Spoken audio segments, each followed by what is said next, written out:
the dim-lit chandeliers glow, we'll sip our worries away, nice and slow. Your laughter ripples like sweet warm wine. In this jazzy sultry space you're mine. The saxophone croons a velvet tune, while melodies dance beneath the moon. We'll toast to moments both grand and small, in this hazy, lazy, jazz-touched hall. Let's sit together in the mellow night. We'll drink to love till the morning light.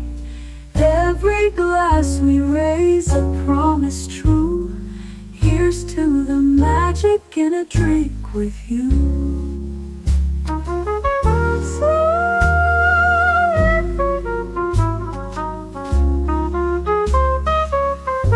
Your eyes, they sparkle with every click. Sweet rendezvous over a simple drink. We'll share our secrets in whispers low, just you and me where the jazz flows slow. The world outside fades into the mist, but here it's our own dreamy tryst. With each sip our worries drift away. Let's stay together till the break of day. So let's sit together in the mellow night. We'll drink to love till the morning light. Every glass we raise a promise true. Here's to the magic in a drink with you.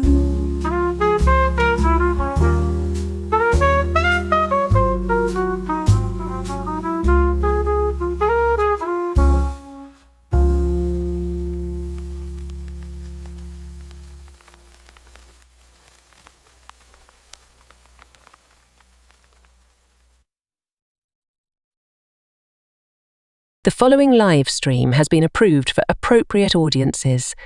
It may contain occasional strong language and may not be suitable for younger or more sensitive viewers. Viewer inebriation is advised, though not mandatory.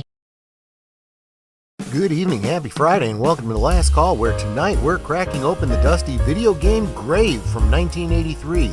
Yeah, that glorious industry faceplant that saw millions of garbage games shoveled into a New Mexico desert, and the whole video game biz basically died for like 5 minutes. And yeah, E.T. was so bad it made kids prefer homework.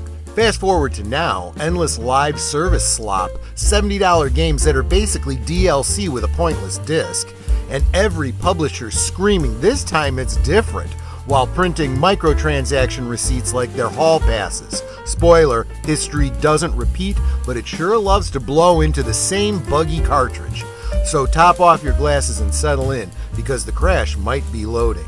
Let's talk about it before the servers go dark. The Canarble Wagon rolls right now. Last Call is streamed before a live audience.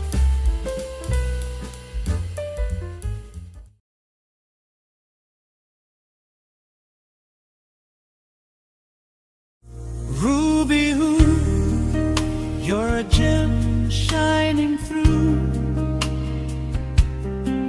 Every kindness, every gift makes the whole world sparkle new. Ruby who, thank you. Thank you so much, Ruby. I think just one is enough, but you did gift a membership on both of our channels. Thank you so much. So the one on Netter's channel went to Mrs. Criticless. I think that's funny. Mrs. Last Call gets a membership from Mrs. Criticless. So there you go. And I got the Smoking Auditor. The Smoking Auditor. Well, there you go. I'm wondering if that's a Hellraiser reference. It could be the Auditor. But welcome, my friends. So glad that you could be here this this very special Friday. Every Friday is special because it starts the weekend. Let's get my panel in here, all of whom survived the 80s along with me. Netter of Netter's Network, how you doing, my dear? What you sipping on? I'm doing well. I am actually finished a project today that I've been working on all week. She wasn't expecting me to call on her right away. She was. I'm eating some lupine, okay? Yeah. I am drinking my Pillar brand seltzer water in black cherry. There you go. But I'm feeling really great that I got this stupid project done. I am very glad to hear that. I've been hearing about how crazy this project sounded, and she would describe it to me, and I'd be like, my gosh, I can't even imagine. But I mean, we still got a ton of testing left to do, but the portion I have been working on, that part is done unless they give me more of it. Yep. And I am, of course, sipping on, well, you guys can go check out Liquid Lunch from today to see what it is I'm sipping on today. But Age of Boomer, how you doing? What you sipping on? And do you have to work tomorrow morning? I'm doing fine. I'm sipping on a water. I do not have to work tomorrow morning. I do have a thing for a coworker in the afternoon, a baby shower to attend. So, which that is. I know men don't. I don't know if I guess it's not a thing anymore where men don't attend them, but I guess. Yeah, unfortunately now they invite everybody because. But I feel since I'm one of the few staff that had it off today, I better attend it. So yes. Oh, there you go. But it'll be fun, I'm sure. Yes. That is absolutely fair. Let's start saying hi to the chat here. I was trying to figure out if there was a way I can get rid of my name tag here. I can edit the name, but it doesn't look like in this setting I am allowed to remove that. I will have to figure out how to do that some other time. I will remove it definitely when we get to the presentation. But hello, Big Al of Big Al Presents. Hope you have a great show tonight and enjoy your Sazerac. Troy, see, he was here at lunchtime. He knows. And Connie Cleary, the bird woman of YouTube, who has been with us for 2 years and 1 month. She dropped a member chat during lunch today. If you guys are missing out on the lunch streams, you guys are missing out. You really are. Of course, nothing says you have to be here live. You could always catch them Memorex. Tired Midnight Blogger, good to see you here live. Howdy. Good to see you, my friend. Salute to you as well, Deleted Scenes. Thank you for being here. Gamera is really neat. He is made of turtle meat. Okay, there you go. Let's see. Jamie Lynn, good to see you.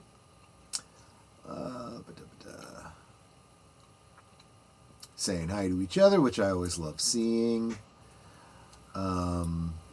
Netter is calling me the love of her life, which she would be doing live if she wasn't. Hello, my darling, the love Popping of my beans life. in her mouth. Hey, I'm eating lupini. It's really good. And it's full of protein, I know.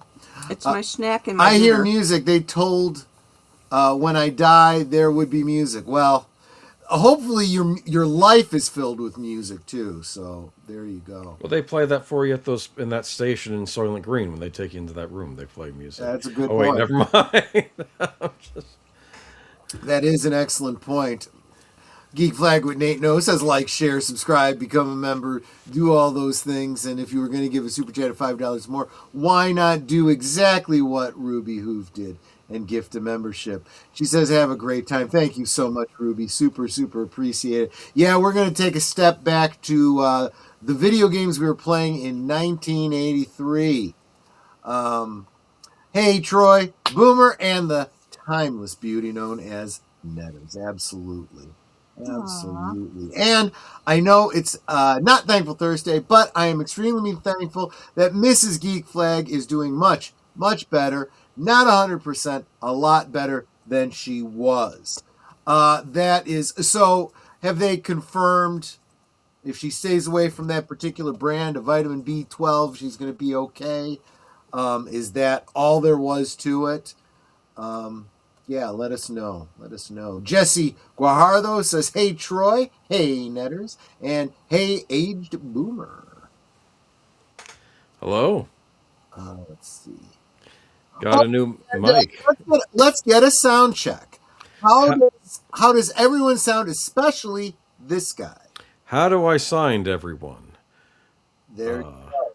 Molasses, molasses, it's icky, sticky goo. Molasses, molasses, it always sticks to you. There was a guy named Fred who always stayed in bed, and by they wondered why. They found out he was dead. How do I say? That's an old song. Yesterday upon a stair, I saw a man who wasn't there. He wasn't there again today. Gee, I wish he'd go away.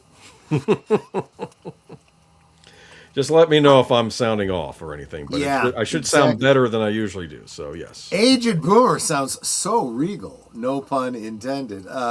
Thank you very much. Enigma Severus, welcome, my friend. And one more little song. I love me, I love me, I love me more and more. In every day, in every way, I love myself some more. I take myself to a quiet place. I put my arms around my waist. If I get fresh, I slap my face. I love me more and more.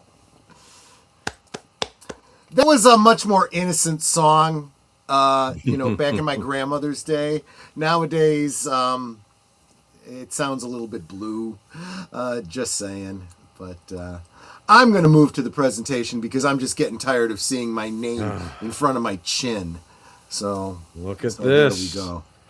The video game, quote So unquote. do we need to do a preamble on this, Boomer? Or do you have that already worked into this? Well, I mean, I don't know if we do or don't have to. You know, it's funny how you had mentioned in your intro about how problems with DLC and buggy games getting released. And I remembered that was our big concerns in the gaming community before it became all about the woke politics being inserted into games and the media and everything else. That was the big concern. Like, we were trying to work on other stuff before getting bogged down with how people were being represented in the games and all this other nonsense. And now the bugs and the DLC are just normal.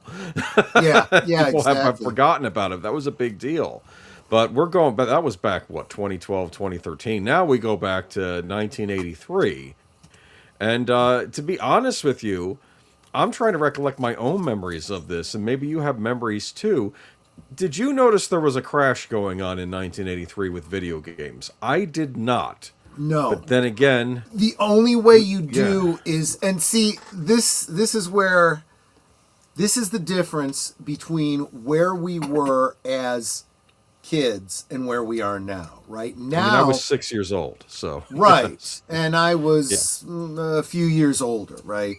Yeah. So I was playing the Atari. I was getting the games. Some were better than others. You know, I didn't have the ET game. I played it at my buddy Patrick's house. And yeah, you know, he could have it. I did have the Indiana Jones game, and honestly, they were very, very similar.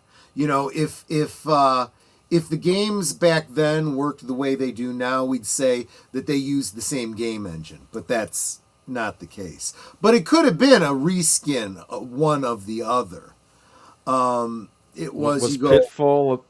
Was Pitfall a better Indiana Jones game than the one you got? Yes, it was. Yes, it was. Although it was a side scroller, it was definitely a side scroller. That's good. Whereas Indiana Jones and E.T. were side scroller and up and down scroller. So think about your TV screen as being one grid of a map, and then you'd move to the next grid, or you can move up and down from those grids. So you kind of had to map this out in your head, and it was kind of dumb. It was really kind of dumb. But anyway, we're not specifically going to be talking about just ET tonight. I wanted to get this update. This is real world stuff. This is important stuff. Troy, yes, the doctors were able to determine it was the allergic reaction, and she needs to flush it all out of her system. and it should take another 4 to 5 days. I understand. That's kind of crappy, but at least you see the light at the end of the tunnel. Not in that horrible way. I mean in the yeah. I'm getting there. Thank you so much for the and Netter's getting all excited because she's looking forward to. Shimmy left, shimmy right, party fock is dancing tonight. Hearts go popping out his bum, wiggle, wiggle, here they come. Come. Cute as can be with a fluffy tail sway, spreading love in the silliest way. Party fox, you're the best. Boop, boop, boop, you're simply the cutest mess. So there you go. Thank you so much, Geek Flag with Nate Knows. Super appreciate that. But yeah, so we are. Oh yeah, I'm off the presentation. Let me get back on the presentation. So we are more informed now than we used to be between the internet and the fact that we're doing this, right? The way we do Geeky Geezers and so forth. We're keeping up on pop culture and entertainment news on a regular basis. I guess you could say it's kind of my job to pay attention to this stuff so I can, share my thoughts about it and kind of report it to you guys. But that wasn't the case back in the day. I was much more passive. I didn't know what was going on behind the scenes. I didn't know what was going on with business. Certainly didn't know about one company acquiring another company. I wasn't even really 100% clear back in 1983 exactly what the relationship between Atari and Activision was. I knew Activision was a different name brand that made games for Atari, but I didn't really understand how the licensing worked and all of that kind of stuff. I was watching a video on that actually recently, and it became this big, nasty court battle. Yeah. And I think Activision won, but the settlement was Activision would be able to publish games to the Atari under license from Atari, like as a third party. And this was sort of the creation of what we would call third-party companies making games for consoles. 'Cause remember, back in the day, Namco may make Pac-Man for the arcade, but Atari were the ones that brought it to the Atari. They would make the game themselves. They wouldn't have Namco make it for them. They would buy the rights to make their own version of Pac-Man on the Atari or Wizard of War or something else. And I think later on, because of the Activision thing, that eventually other companies were able to start making their own third-party games on the Atari. And, well, maybe that's as good a place to start as any for how this whole thing began. Exactly. Because, because it was interesting, because when the guy was doing the video, he was even talking about Nintendo and Sega, and basically how sometimes game console manufacturers, they sort of saw third parties as a nuisance, whereas they wanted to control the whole infrastructure of the console, including the games that came out on it, and they didn't like other people bringing stuff out on it. And but this is from the New York...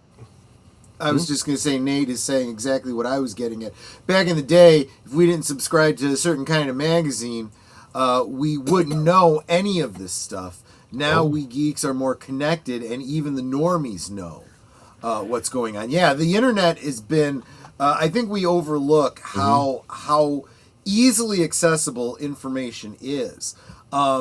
Just like current events, I didn't read a newspaper. I didn't watch the news as a kid.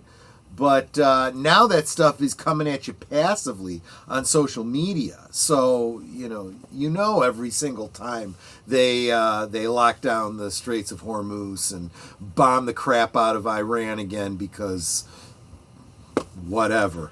But, but it's absolutely true. Now we have we have the ability to say, hey, where is the next installment of GTA or whatever? And you can find, news articles. You can find commentary. You can see people bitching about, what they don't like from what they've heard about rumors and so on and so forth. And yeah, it's almost information overload at this point.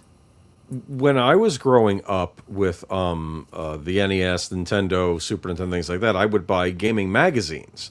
And it was in the gaming magazines where they would explain you know, what was coming out in the future, if this game is any good, and you would buy them at your local drugstore. And there was Game Pro, there was Electronic Gaming Monthly, there was one I really liked called Electronic Games. They would also do PC as well as console. But how I found out about the video game crash, though, that was from a book titled Game Over. I love this title, Game Over. How Nintendo zapped an American industry, captured your dollars, and enslaved your children. Kind of It true. was a- Slasher Fred brings up a Nintendo Power magazine as well. Oh yeah, that was a big Welcome, one too. In fact, Slasher I yeah, that was one that was house owned, but it was actually a very good publication. Even though it was kind of biased because it was published by Nintendo, but it was pretty good. Game Over, though, this book, that was kind of a tongue-in-cheek title. It wasn't as scandalous a book as you think it was, but it did go over to the rise and fall of Atari, and then it went into the rise of Nintendo. And I think it ended with like CD-ROM games on the Sega CD, how that was being introduced. So that was, but it kind of went through the whole history of what was going on in the United States, what was going on in Japan, it kind of explained like how poor Nolan Bushnell got kicked out of his own company, Atari. Yep. Like who And, bought it over? Was it? Yeah. And Go ahead. yes, Boomer did get a new microphone. He says, your voice sounds different. Not bad, just different. Yeah. He's sounding a lot more clear. And I think that's a good thing.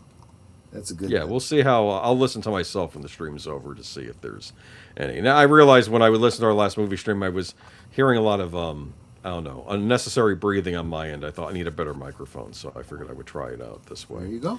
There you go. But the video game crash of '83. Our first article is actually a New York Times article from 1983. Hold on, am I there yet? Oh, right. I was on my own YouTube page. Come on, there we go. gosh. I made this through AI. Yeah, yeah, But yeah. I It think it looks gets like the they point caught across now. fire. I guess it does. But from what I heard people talking about, like on podcasts years ago, how they said, you know, I did, like they said, when you were a kid, did you know what was going on? Well, you know, I noticed I would see a lot of games that I wanted, and they were in cheap and bargain bins, like for the Atari and stuff. And he Yeah. didn't quite know what was going on. He thought he was getting these really good bargains, not realizing that the industry had crashed. Now, at this point in time, my family had an Atari computer, and I think you probably had a Commodore 64 at this time. Correct. So, from our perspective, I don't think you and I were even paying attention to what was going on in the console sphere. 'Cause No, I this is- kind of, but, yeah. yeah, I go kind of ahead. moved on from the cartridges because it was so much easier to just make copies of discs. Yes. Yes, people were doing it back then. That was for the Commodore. What was funny about the Atari computer could take cartridges, but they were like, they weren't the cartridges for the Atari 2600. They were similar to the ones on the 5200, even though it wasn't a backwards compatibility. They were made just to use with the Atari computer, but you get like Pac-Man or Space Invaders and things like that. But yeah. You know, it's interesting that Slasher Fred brings this up. 1983 brought us War Games. And you remember one of the premises was that Matthew Broderick's character was a bit of a hacker, and he would use the dial-up modem to call into, he was trying to find the number to get into a particular game company to find demos of the new games that were coming out. And He went to his little computer store, right? As I recall? right, and well, he did once he started getting information, and they were like, "Yeah, you didn't get into a game company, you got into a government computer," and but it was interesting that back then it was dial up, so you didn't know. You didn't have like an IP address that you would, specifically target. You would call phone numbers, and you could have your computer just dial all the numbers in your city, until you hit one that, gave you the, electronic sounds of a computer answering. It was just a very interesting look back at technology, but he was looking for games, just like we're talking about today here. Yeah, so let me go ahead and read this article. So, video games industry comes down to earth. And I'm thinking, Yep. what are they thinking of, like Missile Command with the missiles crashing into Earth or something? I don't know. Well, yeah. The boom is over for the once high-flying world of video games. The electronic centipedes, outer space invaders, and spooky goblins that only a year ago seemed to have an extraterrestrial grip on the play hours of America's children are consuming each other like so many Pac-Men. Dozens of game makers that rushed into the field last year have dropped by the wayside, their visions of high profits proving to be as imaginary as the fantasy worlds pictured on the game screens. Though it once appeared that children would never stop zapping asteroids and blowing up tanks, industry people say that many youngsters seem to have become jaded by Donkey Kong and Chopper Command and have switched to home computers or returned to traditional non-electronic fun. The result has been a jolting upheaval for a leisure diversion that 5 years ago barely existed and 1 year ago seemed on an unstoppable roll. As a group of video game manufacturers are expected by industry analysts to lose hundreds of millions of dollars on game consoles and cartridges this year, thousands of jobs have been eliminated. Just last year, Warner Communications Atari subsidiary reported a $180 million loss for in the third quarter. Retail merchants stuck with bloated inventories of unsold games have slashed prices and are praying for a Merry Christmas. Hundreds of video game parlors have unplugged their machines and closed down. This surprised me about the video game parlors. Part of me wants to check on the validity of that because I always thought arcades were going strong even during this crash, but maybe not. Honestly, I see. That's why I find so. Oh, and I don't know if you mentioned this, but this is from October of 1983. This is an article from the time period. Yes. This isn't, a retrospective or anything like that.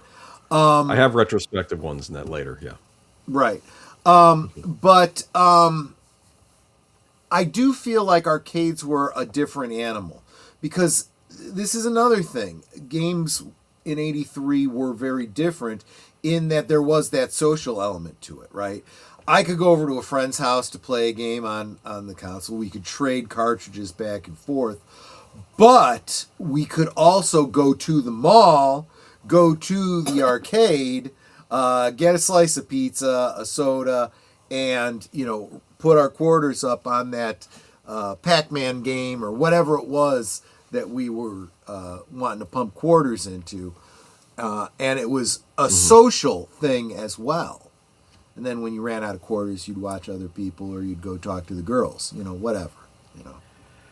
I had heard on a podcast I like about that there was a rule that if there were quarters already on the arcade machine, that meant that machine was reserved for whoever put the quarters on there. Maybe the person had to get up to use the bathroom, and as a code of honor, you did not take that machine, or at least you waited a few minutes. Is that right? I don't know if that was etiquette that you knew about as a kid. I never saw an incident where I came up to a machine and there were quarters on it. Okay. And I feel like that's the kind of thing where it's like, look, I have no way of knowing someone's coming back. I think somebody just walked away and forgot they still had quarters, Okay. But no, my experience with that was, yes, quarters were lined up, but they were standing right there waiting, watching the guy in front of them. It was never really any ambiguity in that regard, at least in my experience. Yeah. So, were you interested to hear that apparently Warner Brothers was involved in this mess? I somehow retroactively it doesn't surprise me that much, I don't know. And speaking of which, this brings us to our next article. Apparently, they bring Rupert Murdoch into this in the next article. Well, because they're probably coming at it from a business perspective. Okay, the saga of Warner Communications has found buoyant chairman Stephen J. Ross is the sort of real-life drama that might be portrayed in the Hollywood movies that Warner spins out. A struggling boy from Brooklyn builds a $4 million conglomerate that includes one of the nation's premier movie studios. He hobnobs with Frank Sinatra. He helicopters to his East Hampton manse, and he marries in succession three beautiful women. Then one day his empire is threatened. The threat comes from outside Mr. Ross's entertainment conglomerates and from within. Last week, Australian media baron Rupert Murdoch announced he was seeking to buy up 49.9% of Warner Empire and even hinted at a proxy fight, an action that sent fears of a takeover rippling through Warner's posh executive suites. To fend him off, Warner frantically placed 25% of its shares in the friendlier hands of Chris Kraft Industries, whose ownership of television stations might cause regulatory problems for Mr. Murdoch. Whether that ploy will work is unclear, but these rapid-fire events were enough to send Wall Street deal makers shopping for a white knight company to buy Warner Brothers and protect Mr. Ross from his foes. Just how long the debonair Mr. Ross will remain at the helm of his carefully crafted business has become a matter of widespread speculation. Unless he can keep these people at bay, it's difficult to see where Steve Ross will end up, said Fred Anschell, an analyst with Dean Witter Reynolds. Still, it is premature to write him off. Mr. Ross's problems began long before Mr. Murdoch made his first rumblings in early December by buying 6.7% of Warner's stock. The company has been ailing for more than a year, ever since the sudden collapse of Warner's most dynamic business, Atari. And the last year has transformed Warner from a sizzling entertainment empire into a company burdened with problems. Its stock, which soared to $63 a share in 1982, and this article is from 1984, recently traded as low as $19, making it a tempting morsel for Mr. Murdoch or anyone with the money and the inclination to take over its problems and potential. So I included this just to show everyone the ripple effect. Yeah. This disaster happened. Like this threatened Warner Brothers of a takeover by Rupert Murdoch. Remember Rupert Murdoch back in the day? Exactly. And guys, this is a great little peek into how we got to where we are now. Now we're talking about a Warner Brothers Paramount merger. Back then it was Rupert Murdoch doing a takeover. Yes. Tim Hayes says arcades I'm not sure exist anymore. If they do, it's rare. I know we've got one in my my old hometown of Brookfield. That's still there. It's been there for quite some time. And I know we still have like what are they called? Like Dave and Buster's and no, Chuck E. Dave Cheese. and Buster's have all gone away. But Chuck E. Cheese is still out there, yeah. You know what happened? The arcade was making a resurgence by having these things called arcade bars, where you would have these free-to-play arcade games, and you'd go and you'd buy a drink, and you'd have a drink, hang out with your friends, but then you could also play a game, maybe in the similar way you do karaoke or trivia night. And then the pandemic happened, and I think they all closed down because of that. I think they were having a resurgence. We are still seeing the economic fallout of those ridiculous lockdowns. Just saying, so many businesses have gone belly up needlessly. And then you still have, honestly, we still have Hollywood still trying to recuperate. And it's like, look, you guys made bad decisions and you are still doubling down on them. You're still pushing your streaming services that are losing you money. You guys pretty much deserve to go out of business at this point. Here's a clue for Hollywood. I don't go to the movie. I don't pay to the movies to go be depressed. I can watch the news for that. Okay, right? Just saying. Exactly. It's like for free. Did they? Where's this summer's Top Gun Maverick? I know. We had F1 last summer. That was close. Not quite, but it was at least the same director. So far all year, though, one thing that I can say is that all the crappy movies are doing exactly as they should. They're failing. They're not even breaking even. So, at least we can be thankful that things turn out the way they should. And hopefully these studios start, taking the hint. I mean, it's not a hint. We're yelling at them and beating them over the head.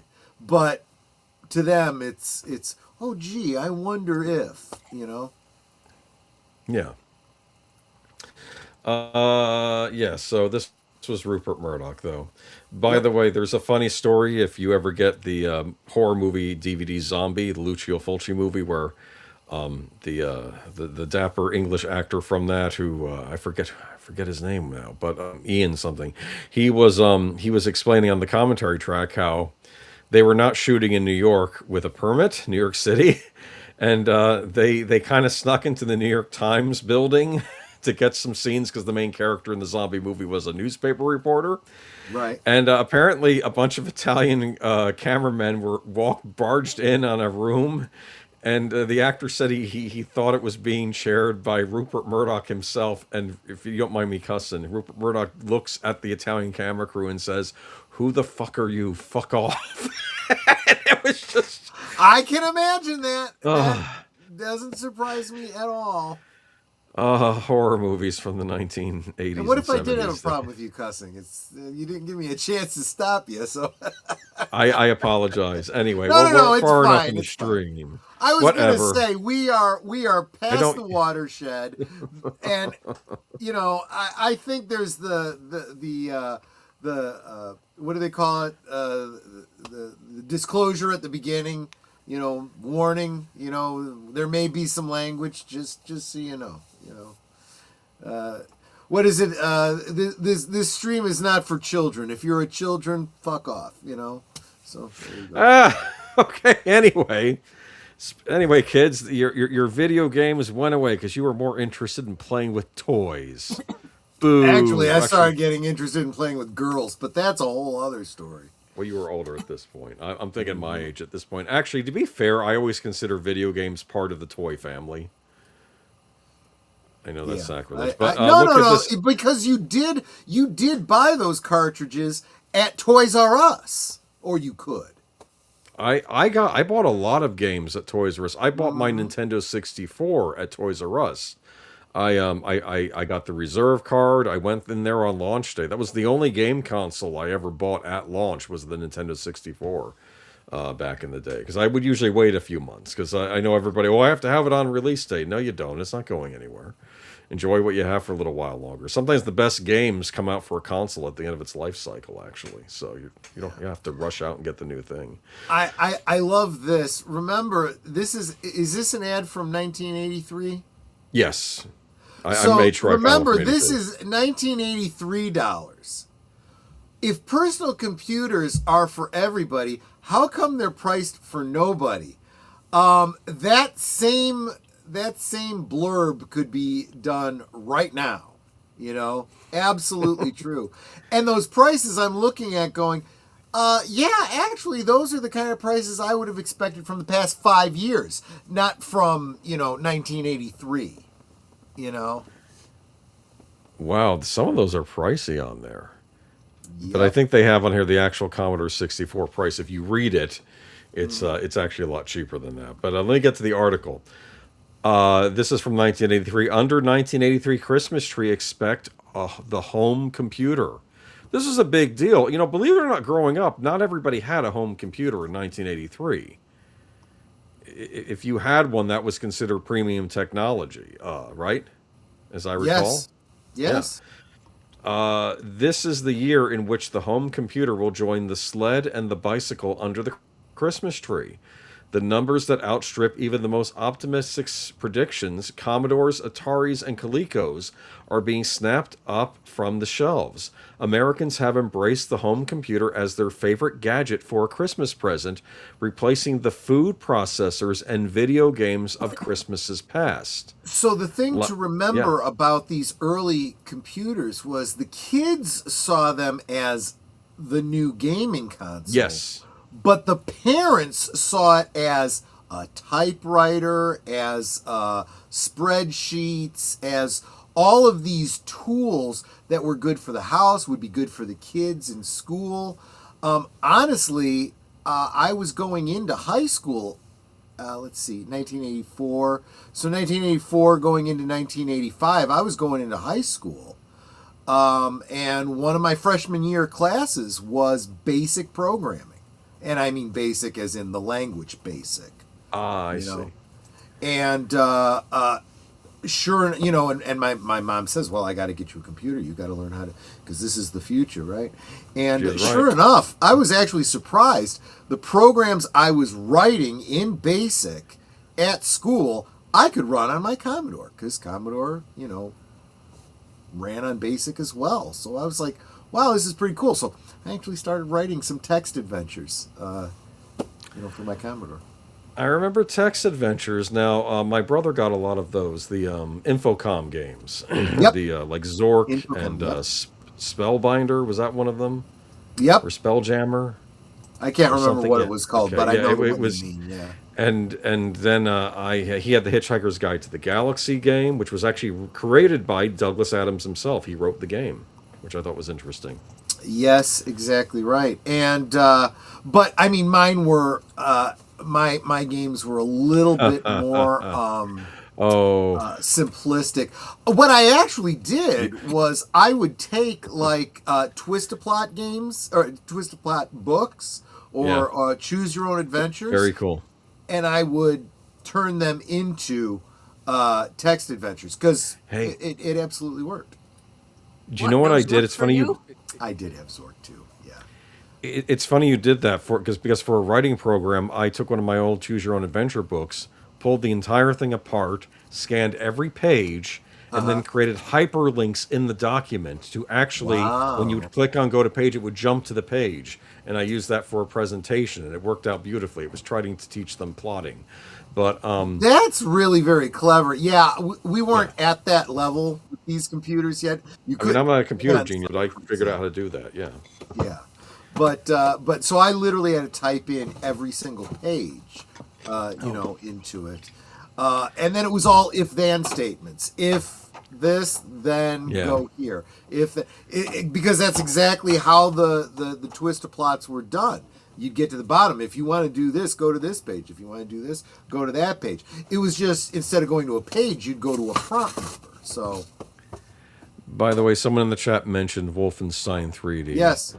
Oh, you sweet summer child. We had the Right? original Wolfenstein. That was not a first-person shooter. Remember those? Yes. Did you ever play Yes, the I old do. Wolfenstein games before it went 3D when they were like I saw it, but I didn't actually play it myself. No. think like Metal Gear, the old Metal Gear games on the NES, but like with like graphics that were maybe closer to something like Berserk. Okay, you know, Yes. it's like That- very basic. Exactly. But we had those. We had Wolfenstein and Wolfenstein 2, and I guess Wolfenstein 3 was the 3D one. I didn't think about that. Exactly. Okay. But Well, let me read. Yeah, go ahead. Though. Games and videos, I mean movies, I mean by videos, were big on sequels, and when they got to the third in a series, they wanted to do it somehow in 3D for 3D. 3D, yeah. So and you got the same thing with the Friday the 13th Part 3 in 3D, Jaws 3 in 3D. You know, it was a very common thing. I'm surprised they didn't do that with Nightmare on Elm Street. Maybe at that point the gimmick had worn its welcome. But There wasn't any 3D Nightmare on Elm Street movies. I don't think there were. No. Surprise. But anyway, getting back into the article, though. In fact, you know what's interesting about this article? It mentions Coleco had a home computer. I didn't know they had a Yes, home they did. computer. I knew had a the buddy who had a ColecoVision. Coleco. The Coleco Interesting. computer, yeah. I wonder what they were like. But I don't know, Let me- but again, this is, perception and reality may be two very different things. But my perception, and it was partly because Coleco, for kids my age, Coleco immediately made you think of the little watches, So when I heard Coleco computers, I'm like, it sounds cheap to me, yeah, I'd never heard of them. I heard of the Commodore because a lot of the Atari games we got on CD would come with the Commodore 64 disc and vice versa. Yep. But let's see. It says last year computers were new, unique, and expensive. Said Eagle Juliuson, president of the Future Computing Incorporated, a market forecasting concern that expects 2.5 million home computers to be sold this Christmas, twice as many as last year. This year they're cheap and they have become the gift. Yep. I want to make a point that growing up in the 80s, technological leaps happened like that. There were leaps and bounds every year. And I feel now we're lucky if we get leaps and bounds every 5 years. We don't even get that anymore, I don't think. Yeah, you're not wrong. I mean, I don't think I'm wrong. Yeah, but anyway, And it's not and it's not because we don't have the ability. It's because I don't see the will in the companies. No. The companies I are, think that's what are it is. unwilling to innovate, and there's a lot of laziness. A lot of laziness. Going back to what you were talking about, or at least alluding to, with the whole idea of pushing a game out because you have to hit a deadline, but the game doesn't work. So you have to, patch it, another patch, another patch, another patch. Patches break something else from before. It's pure laziness. It's how do I hit my goals so that I get my bonus and we move on. The investors are happy. The next thing, we got the game out on that this certain date instead of letting the programmers get the time they needed, and maybe the programmers themselves weren't doing their job too. Sometimes that is the case too. Yeah. Yeah. So just for perspective, Samuel Proctor's pointing out that his dad just commented to me that home payments in the 80s were like $500. Those computers were crazy expensive. Yeah, you're looking at 2 to 3 house payments for a computer. That's a lot. I mean, I don't know. I mean, nowadays you spend almost $2,000. That's about a house payment. But that's also because we're in an era where the computer price jumped incredibly because of the whole chip so-called shortage. And honestly, you guys have to look at global politics for why prices are so high. I'm not going to get into it right now, but let's just say pew pew is not a great way to bring the markets down for anything.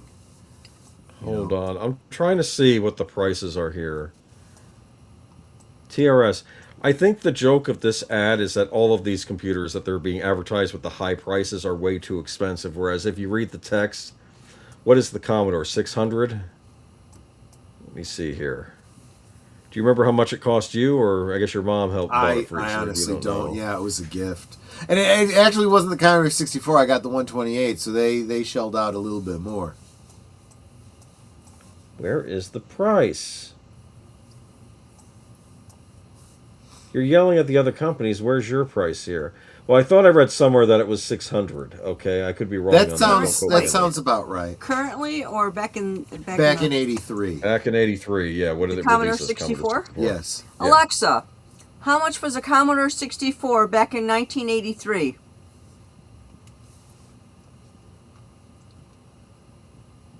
$64 in 1983 is worth about $215. No, that's not what we asked. Alexa, okay, how much was the Commodore 64 in 1983? The Commodore 64 was priced at $595 when it launched in 1982. Want to know what that $595 would get you in today's money? Yes. That $595 would be worth about $2,058 today. Wow. So yeah, we are talking expensive. We're talking that that 500 was still pretty expensive relative, to today. But yes, it was a much more reasonable price than what you're seeing here. Now, there is another big difference that you have to take into account, and that's computers were very new technology.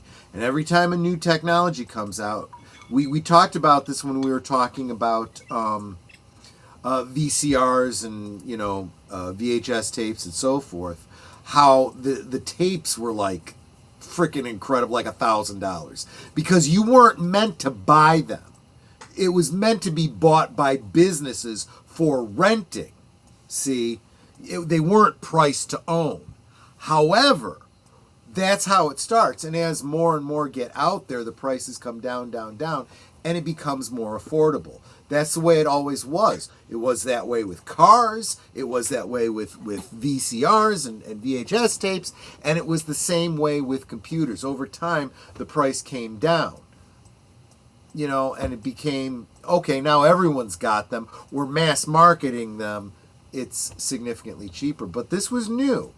By and large, you got to wait for the rich people to buy stuff and then be annoyed because it sucks. And then the newer stuff comes out and it's better and you get it cheaper. So thank you, rich people, once again. So let's go on to, but yeah, this was the, but basically I had seen it. We had the Atari computer, and I had just figured computers were the new game thing. Yeah. That's what I thought. But again, I wasn't really what you would call a gamer at this point. I would play my brother's games sometimes. I had a few games of my own. My dad bought me a copy of Dig Dug for the Atari 800 computer, which was actually a pretty good version of Dig Dug. In fact, if you get the Namco expansion for the recent Atari Anniversary Collection, you can actually play that version of Dig Dug. They included the computer version of it, which was kind of neat. But, yeah. Moving on to... let me see here. Video games gain in Japan. Yes, so this starts what happens. Do I need to move so that you can see the screen? So video games gain in Japan are due for assault on U.S. Wow, we're going to war over computers, huh? I feel in the 80s, people, and let's be honest with you, I think there's still some holdover stuff from World War II. Oh, sure. Where they're like, oh, they're going to attack us in other ways now. That, it's like... That very much was in the late 70s, early 80s. There was still this attitude. And it was basically because, you'd hear your grandfather and your great uncle and whatnot talking. Oh, yeah. Yeah. They're not building up their military because they're not allowed, but they're gonna fight us in the economy. Look at how their businesses are doing, and they weren't wrong. I mean, Japan didn't have the nefarious, take over the world mentality that my grandparents ascribed to them, but it was very true. They turned their energy from the military to business, and honestly, I've talked to Japanese businessmen that said, I lived that my grandparents had this very shogunate mentality of honor and the Bushido code and so forth, and they literally overnight translated that into business. The Bushido code was applied to business. And interesting. That's that was the so-called Japanese work ethic. So it's not wrong. It's funny, the 1980s for Japan was like our 1920s with all these booming businesses. Like it was really an age of, we consider the 80s in the United States the age of excess, but even more so in Japan. It's kind of funny when you play the game Yakuza 0, it takes place in the 1980s when Japan was like, they had lots of money floating around back there. But this is the article. I find this kind of funny, though. I actually have to read it from the PDF. So, when last sighted on these shores, the video game monster was drowning in its own wretched excesses, seemingly close to extinction. This is from 1985 or 80, I think it's 86 this came out. Yeah. Like lots of other mythical monsters, however, this creature actually floated off to Japan, where it has mutated into a new and mightier species. I'm sorry. It sounds like they're describing a game, yeah. This is from Knight Ridder newspapers, Jonathan Take. I think this is from a local newspaper rather than New York Times, but anyway. Video games are rising from the ashes. In the last 3 years, Nintendo's family computer, or Famicom, game system has crept into 6.5 million Japanese homes, representing a phenomenal 19% of the population. Yep. More recently... go ahead. No, go ahead. Yeah. More recently, Famicom has been challenged by an even sleeker computer game, the Sega Master System. This is bringing back flashbacks. Yeah. Both game companies now are shipping their high-tech monsters back across the Pacific with hopes of conquering the United States. 2. And if the system's super game concepts and graphics and other engineering advantages don't bowl you over, maybe their monstrous 15 million in fall and winter 1985 advertising will. Yeah, that's the ticket. By this winter holiday season, virtually every youngster in television land is going to know about these gizmos. Bruce Lowry, president of Sega of America, predicts sales of between 400,000 and 750,000 of his systems this year. We're also going to attract a lot of interest from the 19 to 27-year-olds. Those are the people who were into Atari and Coleco games for a while, but tired of the systems, let them get dusty on the shelf because the technology didn't live up to the manufacturer's promises. Our system is the first one with the graphics on the box are actually matching up to the graphics of the game. Was there false advertising on Atari games? Yeah. It's very true. I mean, look, all of the artwork on the Atari boxes were okay. I think the most obvious, the one that most people saw, because I think some of the Ataris, the game came packaged with it, was that game Adventure, right? It was a dragon and castle type of thing. And so on the cover, you've got this castle, you've got the dragon, you've got the knight with his sword. When you actually put the game in, it's all pixels, and honestly, the dragon looked more like a duck. The dragon. It did. It really did. And the warrior character was literally a square. And he would hold one object at a time, and if it was the sword, it looked like an arrow pointing at you. Interesting. Well, it's what you had to deal with back then. So yeah, there weren't those aren't graphics per se, by any real. I mean, it was what? It wasn't even 8-bit, was it? No. The home computers, the Commodore 64 and the Atari 800, those were technically 8-bit computers, so they could produce something akin to 8-bit graphics. But it goes on to say Sega has developed 2 super density storage mediums for its games, a unique credit card size Sega card with 256 kilobytes of memory. That's not a lot, is it? No, it's not, but it was a lot back then. It really was. And a 1048 kilobyte, yes, that's 1 million plus bytes, mega cartridge. Both are a far cry from those 8 kilobyte Atari games of just 5 years ago, offering the sort of visual detail and user manipulation previously available only in dedicated coin-operated arcade games. Yep. FYI, Sega is best known for the arcades for Zaxxon, which I believe did come out on the Sega Master System. Turbo and Hang On. Nintendo is Papa to the Donkey Kong series. That's right. Nintendo doesn't quote technical specifications on its small and somewhat clunkier looking home video game that is rolling out to the US toy stores as the Nintendo Entertainment System.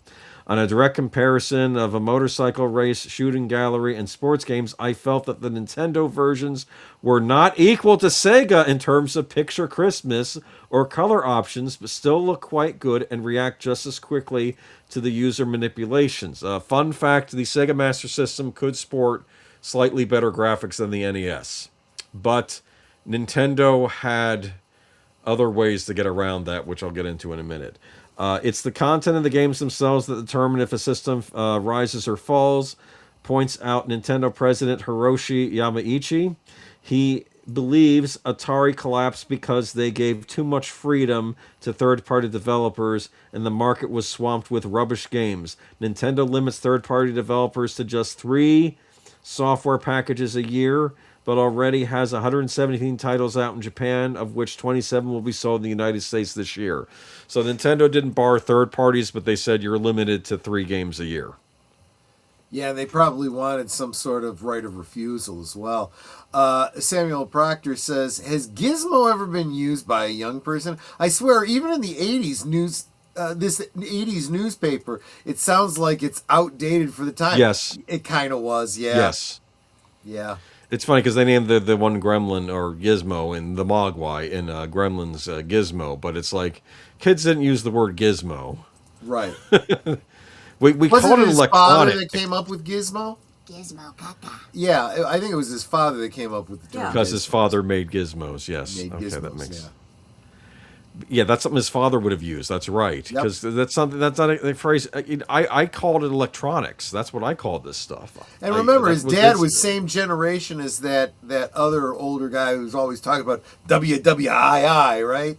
Well, Yes, there you go. W2. That's the generation we're talking about here. So I'm gonna long story short. Nintendo dominated when they came out here. After a while, it was interesting. They originally sold the NES more as a toy or like an entertainment system rather than a game console. That's how it was marketed. They were worried that if they sold it as a game console, it'd bring up memories of Atari and the collapse, and people wouldn't buy it. I don't know why the Sega Master. I don't know why the Sega Master System didn't take off over here. I remember there were some kids. There was a couple kids in my grade school that had a Master System, and they would get into nasty fights with the kids that owned NESs. I had neither at this point, so I didn't know what the hoopla was about either of them. Okay, but interestingly enough, though, the Sega Master System did very well in Europe. Many people in England and other European countries were very fond of the Sega Master System, so that had more of a following over there when they released it over there, and it was popular in South America. In fact, they were making Sega Master System games well into the 90s in South America. What they would do is they would take a lot of the Sega Game Gear games, which were similar technology, and just convert them into Master System games later on. It was interesting.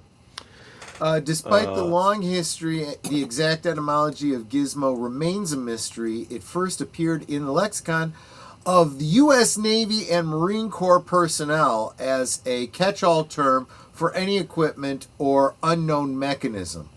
Language experts, including the Oxford English Dictionary, officially recognize the origin as unknown, with the earliest documented print reference appearing in 1943 issue of Time magazine. So Yes.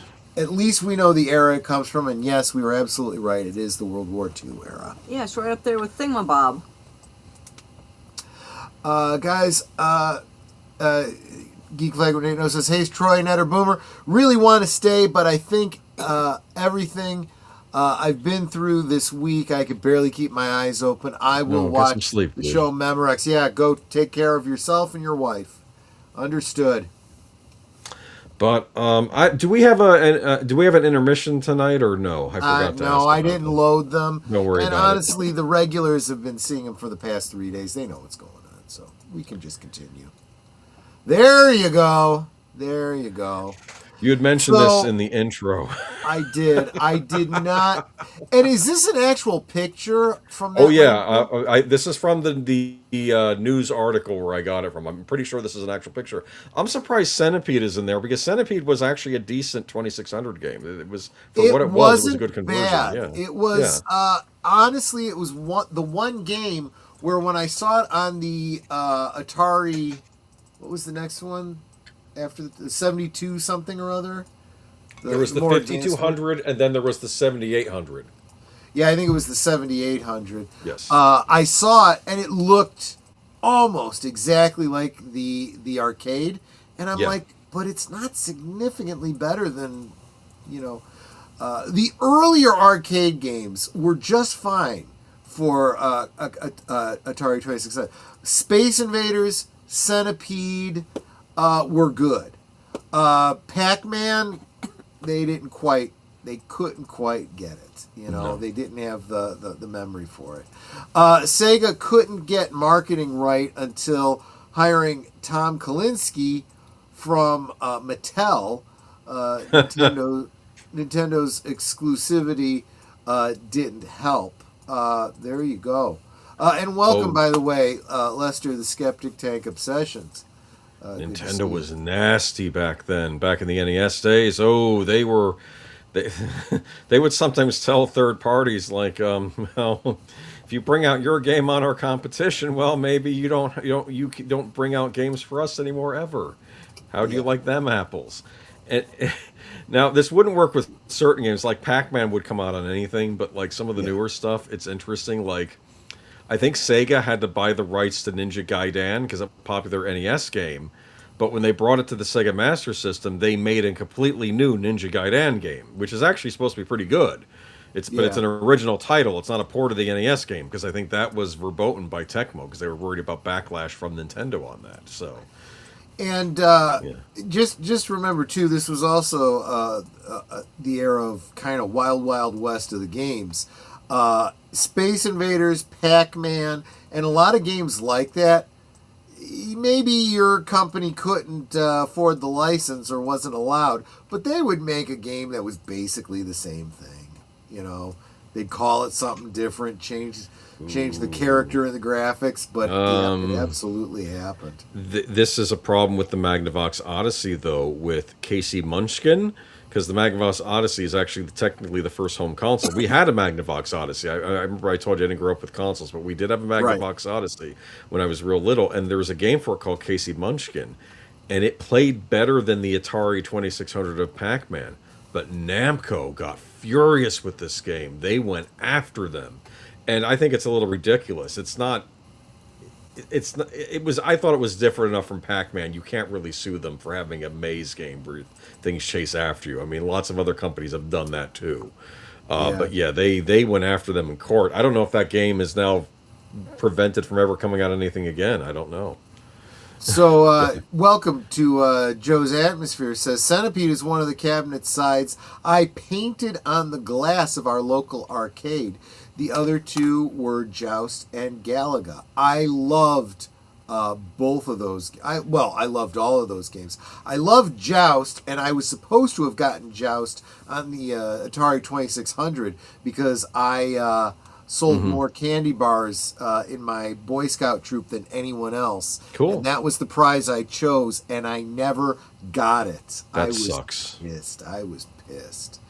And well, did you follow up? I did. Every time I saw my scout leader, I'd be like, "What's going on with that?" Nothing. I'm like, "Look, you teach us about follow through and honor, and I'm not seeing it from the Boy Scouts of America." Okay, this is where you and I would differ. At this point, it'd be like, okay, so now who do I talk to make sure this happens? Because I earned that, and I'm going to get it. That's fine, but Troy was a kid, right? How old were you? Yeah, and I would have done that as a kid too. Going, I won this. I'm getting this. I was in. How old are you when you were in like 8th grade? Oh, about 13 or so. Yeah, I was about 12, 13, I guess. Yeah. 12, 13, 12, yeah, 13. around there, yeah. But like I said, I would have been so ticked. I've been like, I earned this. I won this. Who do I talk to so I get it? Yeah. Well, and that's why, I said, just don't look to me to get your candy sales And next you're year. telling me it's your mother, and I know your mother did not intervene and go, where's my kid's game? I don't know. But I never got it on the Atari 2600. And now I can play it for free because it's out there on the interwebs all over the place. So. Supposedly the 7800 edition of Joust is very good. They are actually comparing it to the NES version, and they actually said, no, the 7800 is actually close to the arcade. But oddly enough, it was Satoru Iwata who actually programmed the NES version of Joust because he was doing it as a means to try to sell Atari on the idea of releasing the NES in North America, which Atari said, no, we'll release our own thing, thank you. Which, probably in hindsight, that was a huge mistake on their part. But, I'll say something else. Here's another thing. I'm looking at there you can see the graphics for Centipede there. And you've got a giant centipede, like, floating through the air, and the kid or whoever it is waving a magic wand at him. And that did seem to be the lore of Centipede. Really? It was like you were a gnome or fae of some kind. I thought you were like a space marine or something. Well, I mean, that was your, I don't know if there was any, like, official lore. But again, you're talking about dots on a screen. You know, you could tell No, that what the spider was. You could tell what the centipede was. That might have been the lore because people were into D&D and stuff like that back then. But I thought for some reason I always thought it was something more militaristic. Especially since you would, I mean, if you think about it, you shoot the head of the centipede, and the head would turn into a mushroom. If that ain't magic, I don't know what it is, man. Makes sense. You know? I think the man who made the game might have had some experience. Maybe he had a with few shrooms. mushrooms, yeah. Maybe he was sharing with Mario, you know? So now we fast forward a few years later, okay? Right. To it's 2005, I think. Okay. And apparently we survived the Y2K bug. we did. There had been a rumor that there were landfills of old ET cartridges because the game sold so poorly and Atari made so many cartridges. I think they made more cartridges than there were actual Atari 2600 consoles. And the game sold so poorly that they buried it in landfills. And people were like, nah, that's an urban legend. And then in 2005, someone decided, we're going to find out where this is and we're going to dig and see if they're there, right? Yeah, and, I'd be interested if any of them actually still worked. I'm curious about that. I bet they tried some. It seems unlikely, but, you know, you never know. You never know. Like, sometimes old Nintendo stuff works when it shouldn't. Although, if they did find one that worked, they would probably wonder if it was worth all the effort just to satiate their curiosity. I would say probably no. So we found something, said Zach Penn, and the crowd cheered. Penn, the director of films like X-Men 2, is making a film about the hunt for thousands or even millions of Atari ET cartridges that the company disappeared 31 years ago. No one has known for sure where they went until now. Now we know. For anybody who doubted, Penn continued, there's a whole heck of a lot of games down there. We just saw them. It was 12:45 p.m. local time today, and hundreds of people were gathered at the old landfill in Alamogordo. There's been lots of clues that the games, along with unknown other titles and hardware Atari didn't want anymore, had been dumped here. And yesterday, the crew making the movie had done an initial dig. As a result, garbage buried here for decades had blown up against an orange trash fence. As 1979 IRS form and an IRS optional state tax table, customer registered from the town said, okay, blah, blah, okay. But the crowd here was not for the games until they were actually spotted. No one was really sure they were there. Holding up this prize find, Penn said, put those doubts to rest. The game cartridge was nearly in perfect shape, though its packaging was ripped almost to shreds. In the background, a set of Atari 2600s and the ET game actually playing, not cartridge from the dump, were spitting out the distinctive 8-bit music from the game. It was perfect. Oh, they did try it out. Wow! So that answers the question. Holy cow. It's too bad. You know what's funny? It's interesting how packaging can get destroyed, but the stuff inside. This happens with toys, too. Where you could get like a really ratty box, but it was never open, and the stuff inside is actually in good shape. Yeah, right? Yeah. and see, remember, well, I'll speak to the toys in a second, but keep in mind that the Atari boxes had it was like a box inside of a box, and then the cartridge itself was this hard plastic that was mostly self-contained. Not so much the Activision, which was open on the one side, but the Atari proper games had the little lever action door. They were probably well made. Yeah, because it was early technology. So yeah. And if it was all it needed was to be in a cardboard box that prevented the dirt and stuff from getting into it, which it probably did. Once it was buried, it was cut off from weather and all of that. So yeah, that's why it was preserved. But yeah, you get a little bit of archaeology going on there. Imagine that. It's archaeology for stuff that's worthless. True. It's kind of that funny. Is true.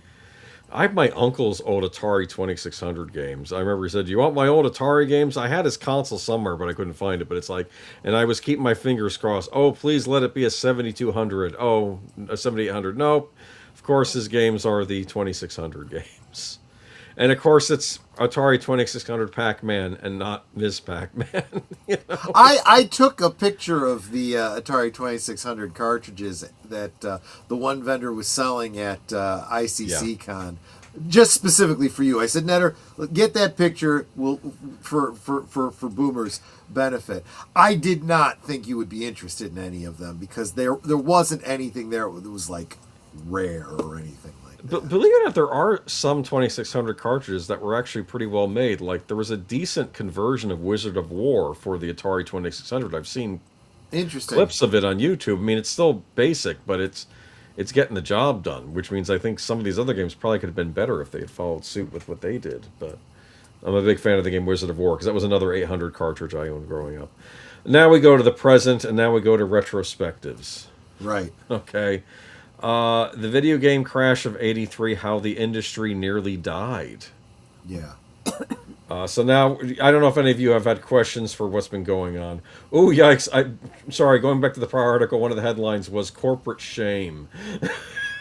Well, and here's, you hear, you see a headline like this, how the industry nearly died, and you think, oh, that's overblown.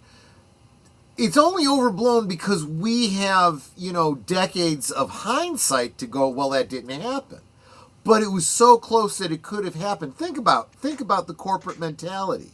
You just lost a ton of money. Atari goes bankrupt, right? You have other companies out there thinking about how they can market differently. Nobody wants to break into that business now. Now you're looking at it going, it's not worth the investment. So I'm out of the gaming industry. So that's how a gaming industry dies. They assume there's no money in it any longer, so they stay away. And this is, we're seeing the same thing with the movie companies as well. Ooh. Oh, it's superhero fatigue. It's like, no, it's not superhero fatigue. There is still a desire for these stories. You just make crap movies. Okay. I like superheroes, but basically what a superhero movie is supposed to be, like a lot of other types of movies, is it's a movie about good versus evil. Yeah. That's what they usually are. And good versus evil can take on roles in other types of movies too. Right. But when they start veering away from that, yeah, I think that's where people lose interest. But I guess every stream that I do, I have to make a Fallout 4 reference. So real quick, just before the game, just before the stream, I was playing Fallout 4, and at one point, somebody is blowing smoke up the main character's ass and saying, you're such a good person, and you've got such a great reputation, and so on and so forth. And one of the options that you can respond is, "Oh yeah, didn't you know I'm a superhero?" Funny. I almost said that. I'm like, no. I'm gonna go the whole. Maybe next time on the replay. Exactly.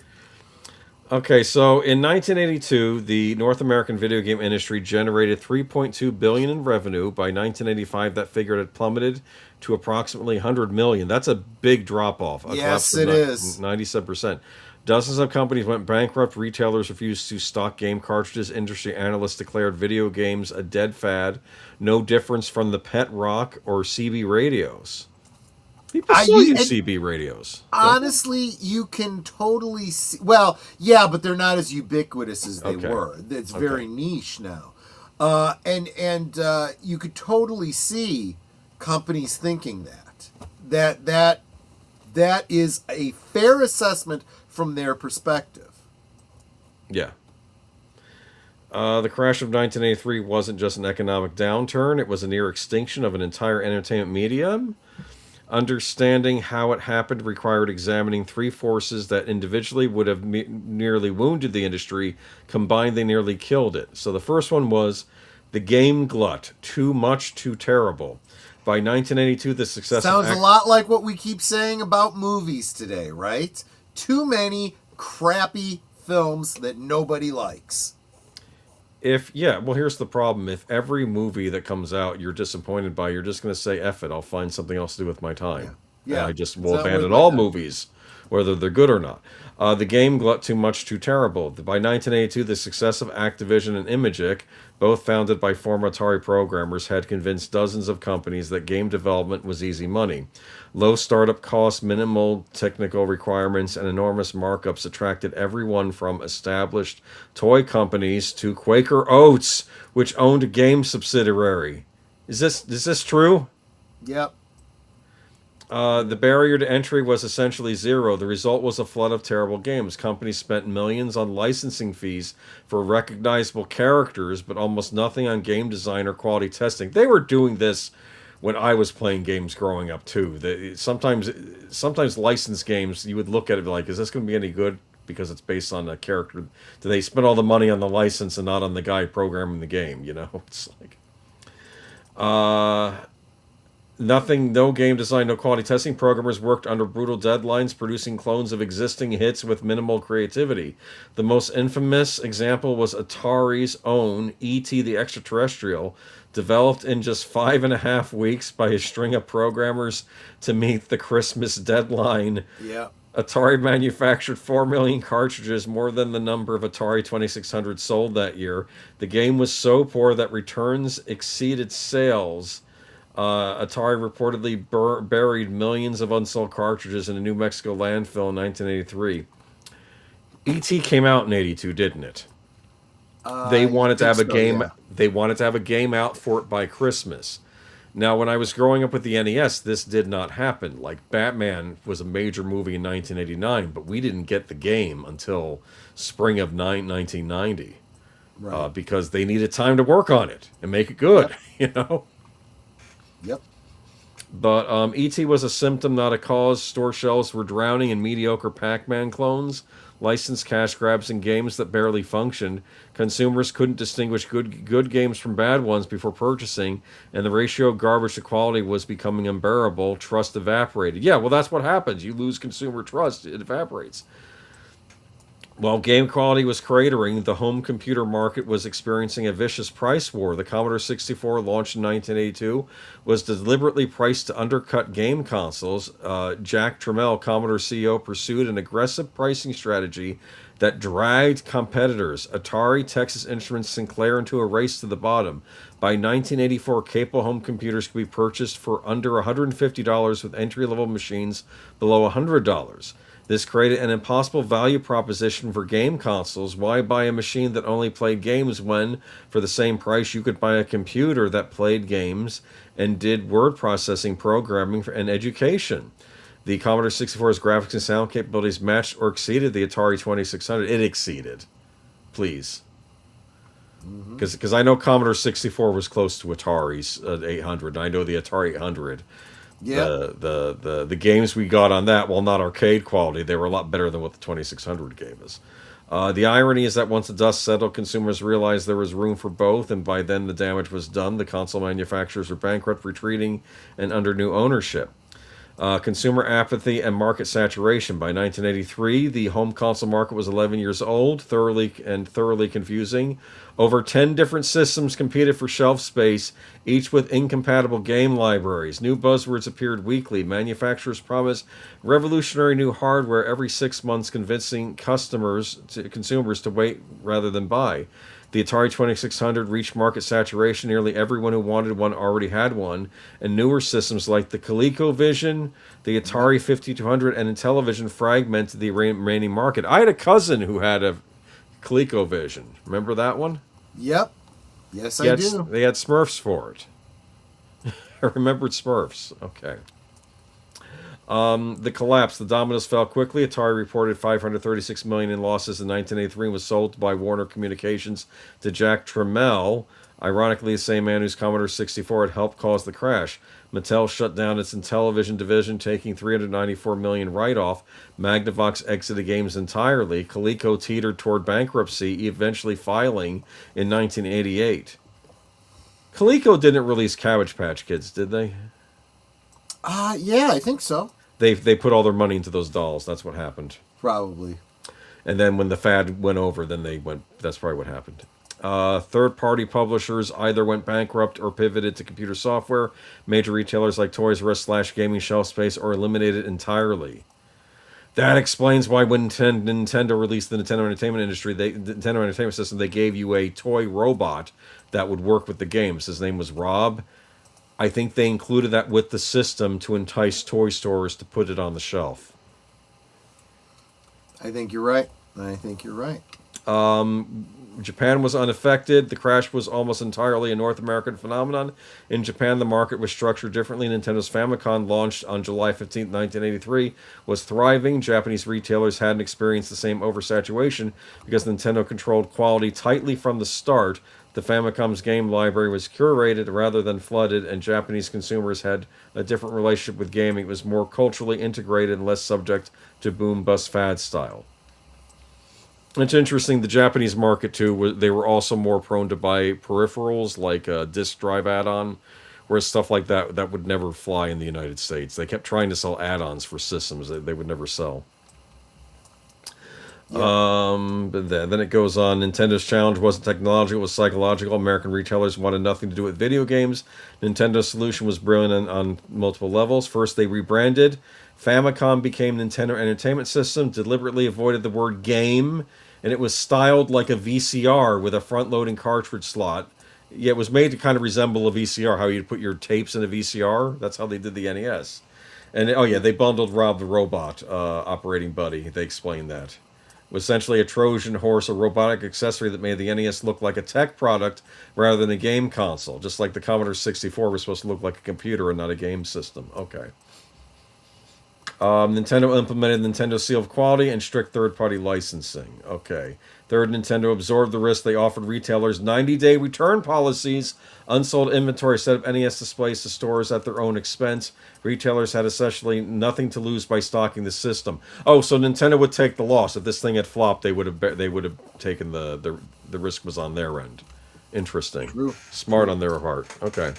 So Lester says, from my vantage point, there's a lot of glut now.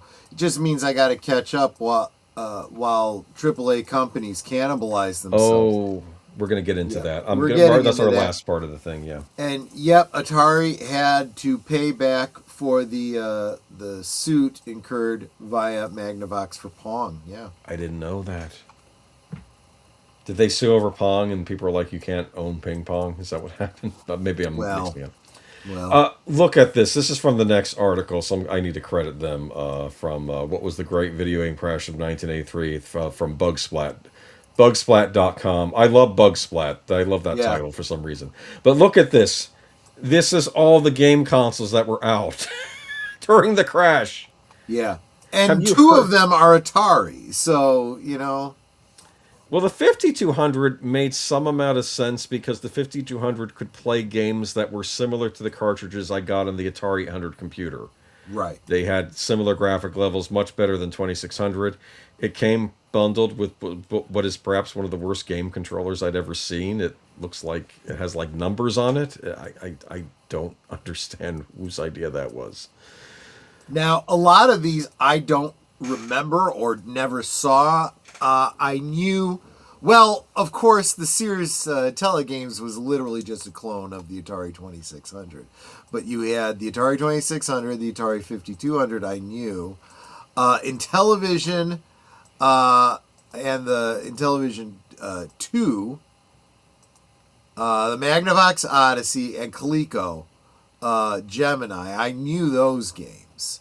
I'd heard of Bally. Bally Midway. Yeah, but all the rest of them, I don't know these at all. So it's not a big surprise that they did not last. I wonder if Joust was on the Bally Midway machine, or if somehow they couldn't have it on their own system. That would be interesting to look into. I didn't really know it that well. There was a Sears clone Atari console? Yes. Yes, it played the same cartridges. How was that allowed? I have no idea. It was a very cheap version, though. I did not have it. But I know that of people that did. It's like, I want Atari. You got Atari at home. No, I don't. I have Sears Telegames. It plays the same games. Kinda. Oh, that's so depressing. All right, I don't know how much of this I'll read, but because we're getting late in the evening. But too many. Okay, but bug splat. Let's see here. Okay. Well, actually, Lester makes an excellent point. Copyrights were loose in those days. I'm going to go so far as to say that this was cutting edge, where it was really hard to claim copyright on little dots on the screen moving around. You know what might have happened? They may have unsuccessfully filed a patent for the technology. They probably figured, oh, it's just software. We're going to worry about the software. Because what happens with Nintendo, like I have a high definition Super Nintendo called the Super NT, but this couldn't have been made 20 years ago because Nintendo probably still had a patent on the Super Nintendo. Now, eventually the patent runs out and anybody can make their own Super Nintendo clone, So. And that's why it flabbergasted Atari when they went to Japan. Yeah. And honestly, see, this is the funny thing because I'm not this technically inclined, but I know people that are taking these old games, these old systems, refurbishing them and kind of kicking them up a notch, adding memory to them and doing all kinds of crazy things. So it does happen, It's kind of like taking a '57 Chevy, pulling out the engine and throwing in, a modern fuel injected engine and stuff like that. It can be done. Can they run Doom on it though? They probably can. That's the big thing now. Can we get Doom to run? Someone's trying to get Doom to run on a Neo Geo. And actually, what you could, if you want, you could totally build a clone of these systems, and instead of cartridges, just little thumb drives. Yeah, basically. So the article goes, in the early 1980s, video games were booming in North America. Home consoles gotten cheap. Demand for new games was spiking. Everyone wanted in. Companies scrambled to feed the frenzy. The stage was set for the famous crash in gaming history. Yes, we already talked about that. How bad was it? 1983, video games were still a niche market, a tiny fraction of the size they are now. Keep in mind, they were growing, but they weren't what they are now. True. But then between 1982 and 83 peak in 1995, the North American market contracted by roughly 97%. That's a disaster. Yes, it is. What caused the crash? A few parts and too many consoles. This is what was interesting, because look at this. By 1983, a buyer faced dozens of competing systems, each with its own library, plus a sprawling web of third-party titles. It was confusing, and it killed the social side of gaming. Drop a few $100s on a console, then watch every friend buy a different one. Not much fun. There is a social aspect, especially back when I was what I was saying. Gaming. This is what I was saying at the beginning. If you could like swap cartridges and stuff like that. But I'm telling you, this is what we're talking about here. What the analysts are saying retroactively about this is the same thing we are saying right now about streaming services. There's too damn many streaming services, and I'm watching, whatever show, and you're like, have you watched this show? No, I'm watching this show. Oh, I can't watch that show, so I can't talk to you about this show, and you can't talk to me about that show. Did you watch that? I don't know if you had a chance, but I sent you a clip about the guy from Sony. Hey, bro, how you doing? We're good, but I'm a little concerned. And he holds up a DVD in front of him. What's going on here? What's wrong with you? Why do you own this? Like explaining. Yep. And he's like, look, man, I just like to own the physical media. And he's like, well, what about Spider? You can watch Spider-Man 2 on Peacock. Oh wait, no, now it's on Tubi. No, now it's on Amazon. Nope, now you got to pay for it on iTunes. Yes. And it's like I did watch that, and did you see the one I sent you back about what do you call it? No longer having physical media. Yes, I saw that. Yep. Exactly. Part of Nintendo's hypocrisy is when they historically went after emulation developers so they could control distribution of the games. Talk about controlling authorship. Exactly. Yeah, they're Keely pretty. Chow, good to see you, my friend. Haven't seen you in a minute. Yeah, if you're distributing old games, not that that's technically probably not legal, but definitely don't do it with old Nintendo games because Nintendo will come after you if they own it. If it's another game like a Konami or a Capcom, they'll probably leave you alone. But I can't make any Enigma promise is there either. also too tired to continue, so make sure you tip your waitress on the way out. But if you do, make sure you help her back up again. Settle your tabs and have a good night, my friends. Take it easy. You know he tells that bad joke every time. It's funny though. That's true. It is funny. Honestly, I don't remember ever hearing that from someone else. I honestly think I came up with that myself. But I don't hold me to that. If you, No, honey, that joke's been around for a long time. Old joke, new audience. I don't remember ever hearing it anywhere before. 1983 is your birth year, so we're talking about your birth year. There you go. I'm a Nintendo guy and an Xbox guy.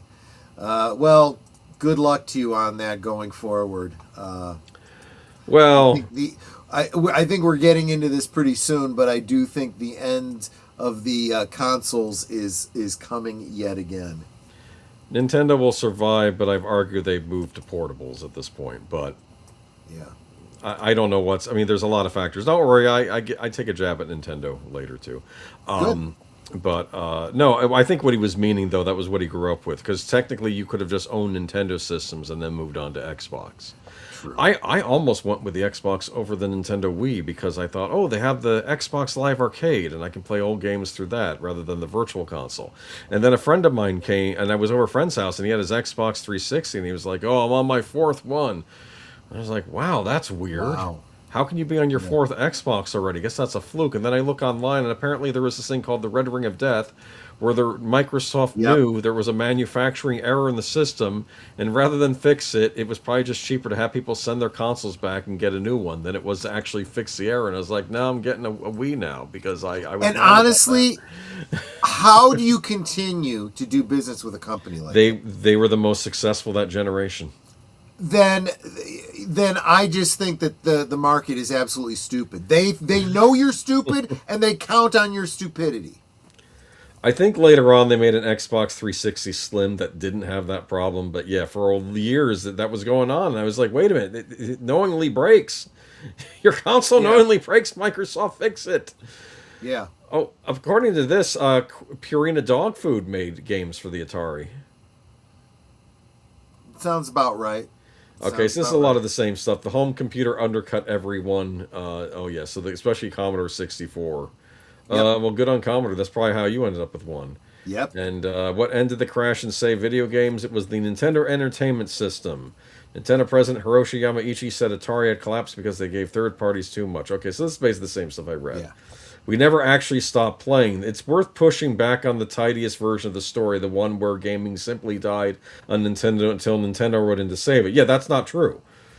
Plenty of people kept playing, Atari games kept selling, and television's IP outlived Mattel's exit and shipped new titles into the 90s. Yeah, I think people were still playing on Atari consoles, even up until the NES came out. I mean, I think games came out. It's just that there was just a lot of fallout from this. Yep.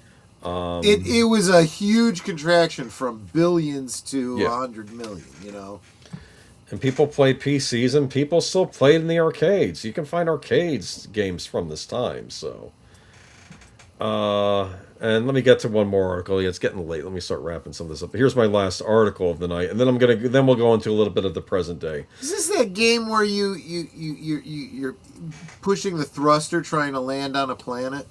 I don't know. Yeah, but I put this. I put a this. spaceflight simulator. Yes, that's exactly what it is. You only have so much fuel, and you've got to use that fuel to land. If you don't use enough, you'll crash too hard, and if you use too much, well, then you run out and then you crash. You know. So this is from davidmullock.com, and the article is working in the game industry before and during the crash of '83. So this is a veteran programmer.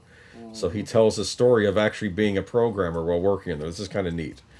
I've worked in the video game industry for a long time. It often surprises people when they hear how long I've been developing games. 36 years. I made my first game professionally in 1979 when personal computers like the Apple II and TRS-80 were first entering homes, although several years after the Magnavox Odyssey and Pong had already found their way into the living room.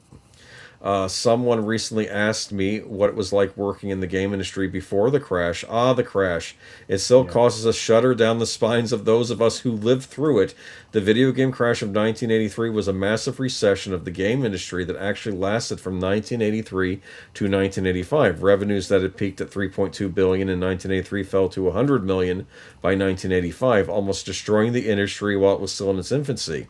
I worked in the video game industry for 6 years before the crash. However, I didn't work on console games, which were the primary casualties of this crisis. I worked on home computer games, which was the cause of the crash, which was one of the causes of the crash. There were actually three things that contributed to the crash. First, there was a glut of poor quality video games on the market, including high-profile failures like E.T. the Extraterrestrial video game, for which there was such high expectations before implementation that the poorly received title was overproduced and much of the inventory was buried in the New Mexico desert. Second was an over-flooded console market, which just about every electronics manufacturer introduced their own video game console, only to bail out after the fierce competition caused prices to be reduced to nothing. Third, the introduction home computer provided additional competition for the family's home entertainment spending. As I said, I first worked on games for home computers for much of my early career in the games industry. I remember it as being an exciting time where there was a whole new world of interactive entertainment emerging, and as pioneers in a new medium, we were free to explore all sorts of crazy ideas before genres and game mechanics were being solidified. Things that you just couldn't do once the big publishers controlled the industry, until indie development came into being thanks to Steam, the App Store, Congregate, and other indie portals. I worked for a very small publisher and designed program games in a team consisting of only 3 people, me, myself, and I. Get that joke? Okay. I developed games for such bizarre things as colonizing planets while preaching religion and using mind-expanding drugs. Running an oil company during the oil crises, programming a television network, and being a spy trying to escape his mind-controlling captors in an adventure game based upon the Prisoner television series. That's a cool idea. Those of us who design computer games saw our work as being much more sophisticated than the types of games being developed for arcade and console games. I remember this. There was a knock at arcade games in the game Wishbringer for the old Infocom game, where the people playing the coin-op games were like zombies in the arcade because they weren't playing the sophisticated game you're playing on your computer, you know? Yep. But he remembers attending one of the first computer games developer conferences, and the big point of debate of whether video games could be rightly considered games and should be given the same consideration at the conference.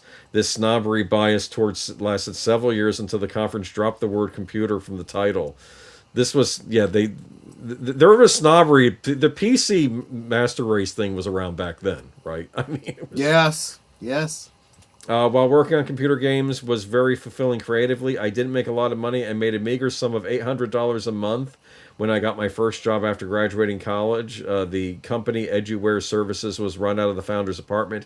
He and I worked on folding tables in the living room while our sales rep worked out of the bedroom. Our fourth member would only show up occasionally while he was finishing his bachelor's degree at UCLA. We would churn out a new game or educational software in anywhere from 3 days to 3 months, depending on the scope and how badly it was needed to bring in revenue.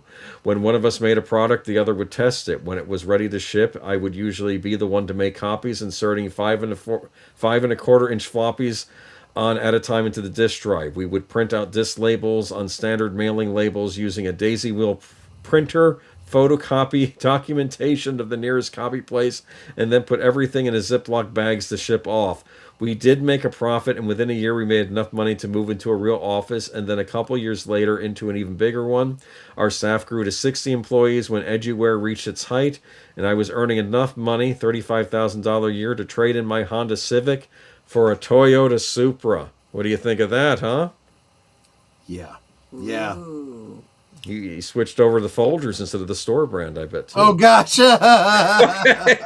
Our growth was successful enough to attract the attention of mainframe entertainment software company Management Sciences America to purchase us so that they could gain a foothold in the home computer industry. And then there was the crash. Our sales went to nothing, and MSA dissolved our company. Isn't that great? The bigger company buys you out, and then you get dissolved and fired. Yep. Does sound familiar? Yep. Four of us Exactly. got together to form a new company, Electric Transit, which specialized in 3D simulations like Wintergrass, a survival adventure, and Lunar Explorer, a spaceflight simulator.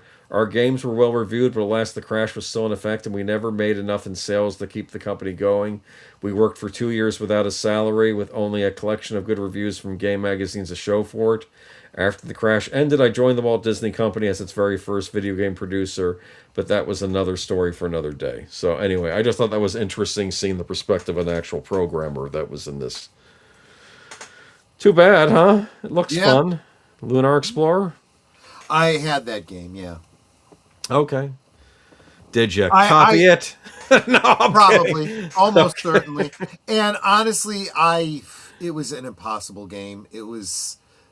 I don't think I was... I think I landed that Lunar Explorer like twice. And I was like, forget it. I'll never be an astronaut. I'd, blow us all to Kingdom Come. Maybe being an astronaut was actually easier. Well, honey, if you were an actual astronaut, you would have gotten training. Well, true. All right, here we are in the present day. I'm pointing out things that I have an issue with in modern gaming, and whether or not these are going to result in a crash or if the industry's too big to fail, as other people say. Because I guess I don't know why Xbox is still a thing at this point. Microsoft, if you want out, I'm sorry, the PlayStation is not going to replace the personal computer at this point. It's not happening. Your fears, you've won, okay? That was the reason they came into the game market to begin with. Yeah. They were worried PlayStations become so sophisticated, people would be using them like PCs and not use Windows software on it. And then, of course, it turns out they were ignoring things like tablets and smartphones, which they should have been focused on that and not game consoles, but whatever. I think that one of the big problems right now is games are too expensive. Yeah, especially for what you're getting. It's kind of ridiculous. Now, especially, again, when you're talking about a game that comes out and it doesn't work to begin with, and you have to wait for a patch, and then you get a little further in the game and it still doesn't work, so you got to wait for another patch. I was shocked to learn about this because after the Mario Kart debacle last year, I thought Nintendo might ease off on the $80 game, but they announced another one. Nintendo knows fans will pay. New Fire Emblem confirmed to cost $80. Now, I don't own a Switch 2, but even if I did own a Switch 2, there's no way I'm paying $80 for a Fire Emblem game. Right. That should be $60 at most. I don't know where their sense is. Frankly, y'all screwed up the last Fire Emblem game anyway, which was Engage, which had a horrible treehouse localization. And I'm not going to pay $80 for bad English scripts in my game. I'm sorry, this is not happening. And apparently it's over $100 for like the collector's edition. I'm like, I don't know where we are. Did you see this, Boomer? Oh, I just stumbled upon a jailbreaking guide for the PlayStation 4, putting it on Linux. Well, that may come in handy for me someday, because I own a lot of PS4 games. I had just shared a... We're going to talk about it Sunday. Apparently someone's done it for the new PlayStation 5.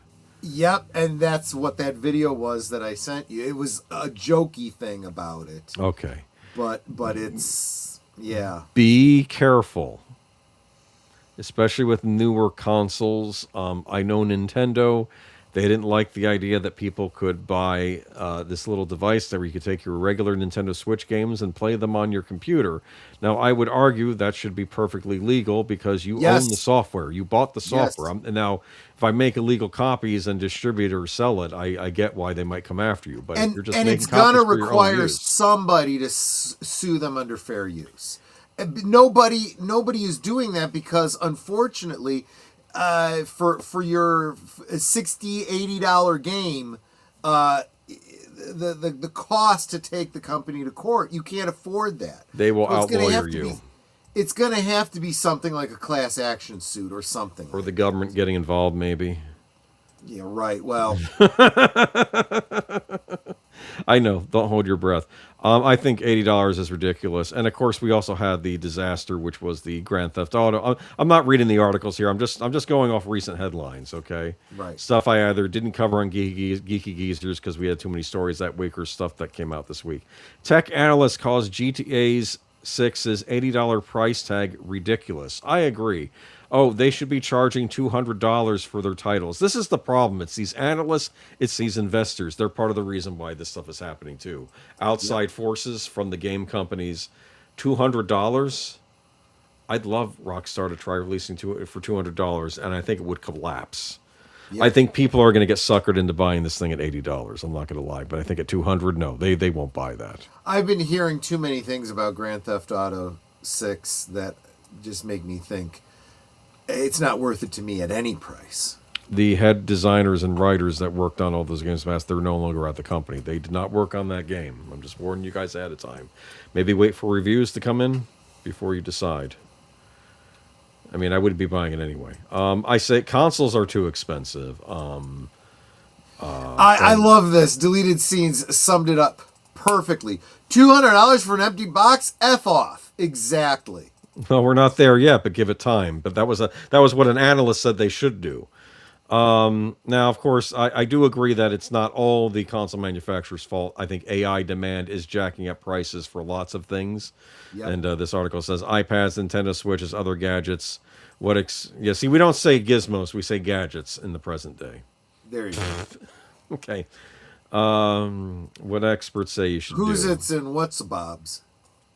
What I'm going to do is I'm going to play my last gen consoles because apparently games still come out on them, so I'm okay for a little while. Though I really don't want to be even buying games on PlayStation at this point or on Xbox because Switch 2 sales drop following price increase. Japan's hardware estimates are in June. Now I will defend Nintendo on one thing that I could tell they didn't want to do a price increase. I think they launched it too high. I mean, to be fair, they did put a lot of power into the Switch 2, but still, I think 450 is too much. And now it's gone up 500. And unfortunately, they had priced the Japanese console lower. It was region locked, and they priced it lower than the European and North American versions. But unfortunately, they now had to raise the price of the Japanese version as well, and sales have now cratered on the Switch 2. Now, how badly, I don't know. But they're not the only ones. PlayStation 5, they did their price increase, and guess what? They fell off a cliff as well. Yeah. Remember on Geeky Geezers when I was talking about the price increases? I'm gonna say this too. We've talked about how the price increases are related directly to the AI, the data farming, and the lack of chips. We see it through the gaming. But you're going to start seeing it in other areas of the economy as well. When just any business trying to buy computers to do their daily business, when those prices start going through the roof, well, all prices have to raise for them to pay to do business, right? So, good luck. Same thing I keep saying about gas prices. Well, you keep shutting down the Straits of Hormuz and bombing the crap out of the entire Middle East. Well, you shouldn't be surprised when you see diesel prices going up. The truckers. And guess what? That means everything that gets shipped, which means everything goes up. Yeah, so obviously they're being affected by all the stuff going in the world. Was there another one here? Xbox sales are lowest ever of the month. PlayStation's lowest since 2000. Xbox is doing terribly too. Xbox, I'll be honest with you, they should be selling at a loss just to get those things off the shelf, but they don't want to do it. And like Lester said, selling consoles at a loss historically is finally catching up with them. They used to do that. Yeah. Nintendo famously sold the Nintendo 64 at a loss. I think the now, other companies also did that. Yeah. There is a certain amount of marketing intelligence there. You sell the game at a loss because you're going to be selling all these discs. Games. Yeah, the discs. And the discs cost nothing to make. I mean, the PlayStation 2 disc, it's a burned DVD. You sell that, and of course Sony gets a cut of any game sold, even if it's one they don't make. So true, you can get a cut, make a cut on the console, but you'll make it on the back end with the games. But things have now changed because now everything wants to go digital because they want more money.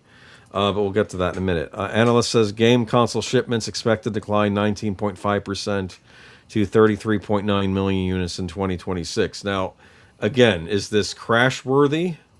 I don't know. And we also don't know how accurate that is. It could be more.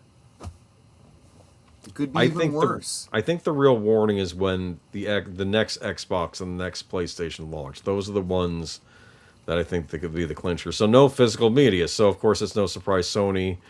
It was kind of a surprise to me. Well, not a surprise to Troy here, but they're getting rid of their physical media starting in what is it? 2027? I think they said. Yeah.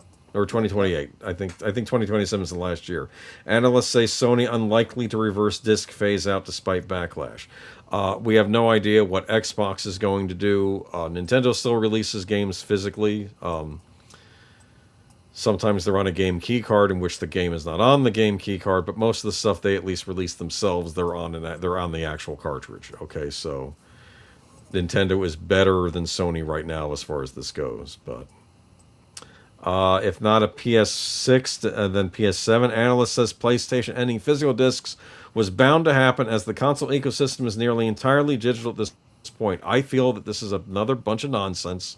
Yeah. I think people it doesn't think these have figures to be. are wrong. Again, this is just like the stupid argument, well, Superman had to snap Zod's neck because blah, blah, blah, blah, blah, blah. No, because they wrote that. They decided that was going to be the case. They did not have to make that decision. And the same thing's happening here. Well, it's inevitable. No, it's only inevitable because you've decided it. You know what? What's also inevitable? That if you keep taking stuff away from people, they'll stop buying your product. That's supply and demand. The demand will go away. And yeah, you're right. There won't be any cartridges being made. There won't be any discs being made because no one's going to buy them anymore. Your company will go out of business. Unless people are this stupid. And they're like, here, take my money. Just keep taking my money. You were away for the weekend when I guess this wasn't the big story of the week because it was, of course, Sony going all digital. Right. But another article earlier that week, they had an investors meeting where the head of the Sony said that they were not going to be eating the costs of the PlayStation 6. Okay, we're not going to do that, and they assumed that the customer, they predict will pay the increased costs, and they're already predicting minimum $1,000. I think it'll be more. Now, we don't know what the costs are yet. This is a speculation, but that's what I've heard. There's no way it can cost less than $1,000. Works out for them. Yeah. So because honestly, you're also talking about an economy where you can't even afford to fill up your damn gas tank, and people are going to shell out over $1,000 for a game console. Screw you. With no physical games or no consumer protection rights, one storefront. Nothing. No, you're not getting my money for nothing. They control the storefront. At least on PC, and I'm telling you, I will have nothing but derision for anyone who does buy these game systems. You are a moron. And they say an idiot and his money are easily parted. You just have to prove it. Commissioner says the EO can't stop Sony from ending physical games. Companies are free to offer games and services in the manner they see fit. They said, no, they have the freedom to do this. Yeah. Because I think the EU is usually better on this stuff than we are as far as the consumer rights goes. But they said, no, they can't do anything to stop this. So it's going to happen. We don't know what's going to happen with the Xbox Project Helix, whether or not it will still have physical discs or not. Nobody knows at this point. I doubt it, but I'm not going to speculate until I know for certain. And I think, honestly, I think worse than all this other stuff, though, I'm telling you, it's all the layoffs. As a PC gamer, I've been buying digital for 6 years. It's been fine. My perspective of console games are way more up in arms. I think because there's more protections when you buy games digitally on PC than you do on consoles. So one of the things that's been coming up, and by the way, welcome Critical Thinking and Drinking over there on the X. One of the things that people are pointing out is, look, if you buy on GOG, what is that? Good Old Games. Good old games. Yeah. Yeah. They have a backup system for you, built in, that you can take advantage of. Also, as I was talking with Boomer on a previous, what do you call it, Geeky Geezers, same kind of thing. I have Steam, and there are games that I have on Steam that there are no games that I have on Steam that I paid full price for. You know, I've been talking about how I bought what's it called, Fallout 4, and all the DLC that goes with it, and it was like $30, I think. It was like $30 for all of it. I have gotten so much play value out of it. If this was like a license or a lease or whatever, I'm fine with it, you know? You could also still play the games you bought 20 years ago or whatever on Steam. They don't get rid of the stuff you bought. Even if they get rid of it on the storefront, you still have access to it if you bought it. So I think they're doing better. And to be fair, game consoles weren't as bad with that up until recently. Like Sony, if you bought a digital game on your PS4, you could bring it over to your PS5. Same goes for Xbox. So I had a feeling there was some level of trust, but I with them going where they're going now, you're not going to be able to bring your physical games over. And with only one means of buying games now, it's instead of having, because with PC you have multiple storefronts. With the game consoles, you have physical, where you can buy games on many different storefronts physically, and then you have the digital storefront. So at least there's competition. Do you understand? And this is where, you know, I think their hubris will be their downfall, because as soon as somebody loses a game that they paid for, you know, and they're like, well, then if you're going to take it away, then give me my money back. No, we don't have to, because you don't own it. Okay, fine. You never get another damn dollar from me ever effing again. Congratulations. Hope that $60 you got from me will last you, because you're never getting another dollar from me. This happened to me with Audible. Yep. Audible got worse, like in the last couple of years, because you could like subscribe and you get like tokens each month, and you can buy a digital book, an audio book, and I would do that because frankly, buying physical audiobooks, it's too many discs. I'm sorry, it's too much of a pain. But I would get a few digitally from Audible, but the problem was they were doing some nonsense. Were like, oh, if you cancel your service, you don't get access to your prior titles, and or you better download them, blah blah. Okay, you know what? Or you can just suspend your service for 3 months. And I'm like, I don't know what I'm going to do about this. I think they're trying to screw me, but I can just suspend it for 3 months, not pay, and then I'll figure out what I'm going to do after that. When I came back after 3 months to the service and looked at it, 2 of the books I had purchased were no longer on my account. They weren't available. I'm like, but I had purchased these books. They were audio. I mean, I purchased them with my tokens that I got each month. And they were like, no, they're not available anymore. We lost the license. Yes, but I had purchased them. This wasn't which means it was just a glorified rental was all it was. And I downloaded all the books I had on it, and I canceled my service. And this is why the mantra has begun. If buying isn't owning, then pirating isn't stealing. Yeah. Awful. And whatever books you're missing, there are ways. People had a real problem. Like, they had better means of storing your audiobooks too, and then Audible got rid of that. Audible, I thought, was a pretty good service up until a couple of years ago, because they got greedy and they want control. Yep. And this is what happens.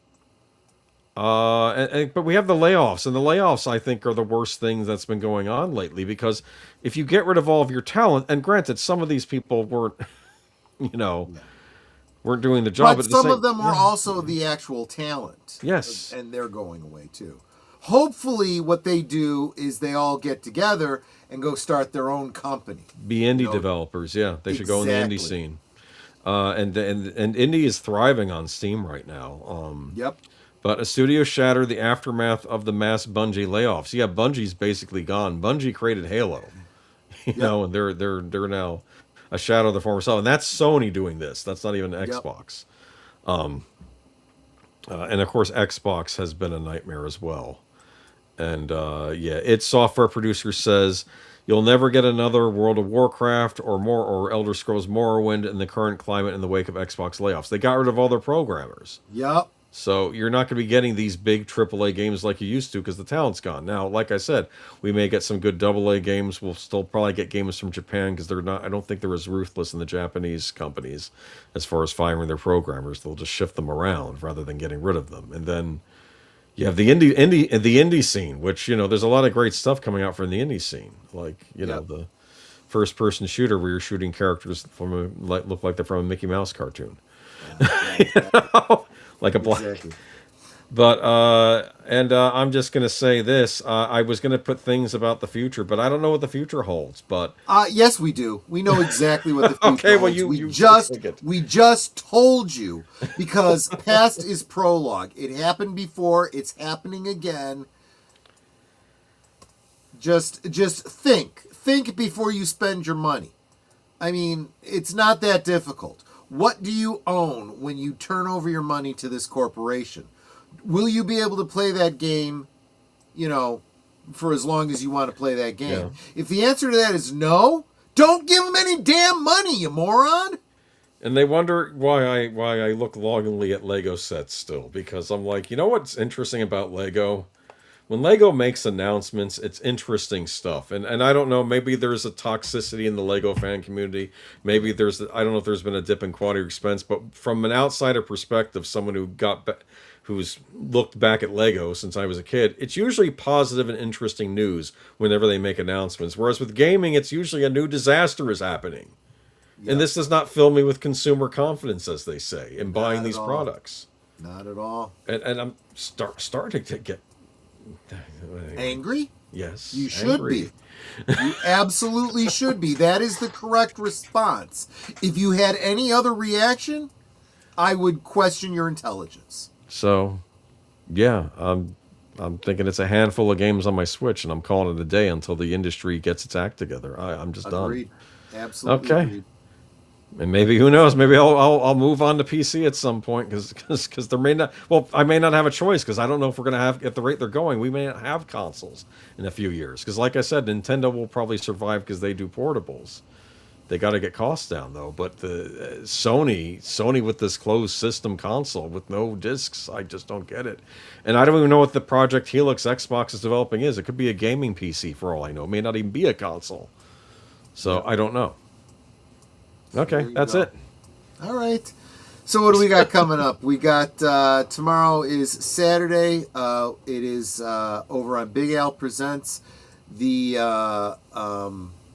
Time Bandits, classic film. If you didn't see it in mega rotation on cable as a kid, come check it out with us. You'll be glad that you did. Sunday, of course, Geeky Geezers. We'll be talking more about this particular topic on Geeky Geezers. There's no doubt about that. There'll be some good stuff on Geeky Geezers. I have actually discovered a new TV show that I'm quite enjoying, which is surprising. It's actually bright and bubbly and doesn't depress me, and it's a French TV show too. That's based on a Japanese anime, which is even weirder. And I'm actually Wait, a French TV show based on Japanese anime. Yes. Wow. And it works. I'll go into it on Sunday, and it's funny because apparently they have been trying to get the rights to this manga for years to make as a French show, and they finally got it. And I've watched the first episode, and I really dug it. And I like the actresses they cast. It's in French though, so I got to watch with the subtitles. But it's good. There you go. I'm saying something nice about France tonight, okay? There you go. There you go. So Monday night we will be watching the 1954 epic Ulysses on or at least the members will be on my channel, 9 Central, 10 Eastern. Because look, you don't want to go see the Odyssey. Go check out Big Al's 10-word review. When Big Al doesn't have anything nice to say about a movie, then you know it's gonna suck. That's not good. So let's watch the superior interpretation. Yeah, I mean, Big L is Mr. Positive, so if he's got something bad to say about it, that's a wow. Exactly. And of course, all week long, we've got Liquid Lunch every weekday at noon Central. different topic each day, but it's always going to be something pop culture related. And come join us. And that's about it. You guys, we'll get into the rest of the week another time. Any last thoughts? Any last words, Boomer? You okay? Are you dealing with this gaming crisis, Mr. Gamer, Mr. Console Man? Here's the thing. Here's the weird thing about this gaming crisis. I'm getting all angry, and then part of me says, but you didn't even buy a PlayStation 5 or an Xbox Series console or a Switch 2. You're not even on the current systems. So Right. maybe you shouldn't... Maybe you don't have a dog in this fight at this point. Maybe This is the point where you just go, you know what? It was kind of like me with the Joust game. It's like at a certain point you just go, I'm not gonna ever do this, so goodbye. You know. I mean, I was considering getting one of them at some point, but because I don't know. I'm just gonna. No, we'll just wait and see. Maybe one of them will get their act together, and Maybe you're also smart enough to not consider it anymore. Just say it. You never know. Anyway, Ned, any last thoughts, any last words before we wrap this thing up? I think you guys are all Osmo. Thank you for the gifties and for my farty fox. Absolutely. Let's see. I want to thank Ruby Hoove for gifted memberships on both of our channels. Tim Hayes for being a member for 21 months. And, of course, the Farty Fox on Netter's channel for Geek Flag with Nate Knows. So thank you guys so much for supporting us. You guys really are the best. Nobody else I'd rather get together with on a Friday night and have a drink to usher in the weekend. So take care of yourselves. Stay hydrated, especially with the heat the way it's going. Drink responsibly, and we'll see you on the next one. Take care. Good night, ladies. Good night, sir. Hit it, sweetheart.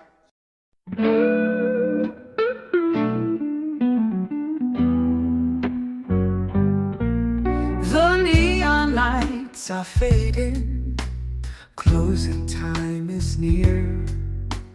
Whispers in the corners, secrets shared sincere. The bartender's polishing the final glass. Time slips away like moving through the grass. Last call for alcohol, make your dreams come true. One more round, friends, from me and you. Let's toast to the night, to the stories we've spun. Here's to the laughter and to what's begun. The shadows are dancing as we linger still. Every clink of a glass, a memory to distill. Beneath this smoky haze, our feelings they unfurl. A tapestry of whispers in this corner of the world.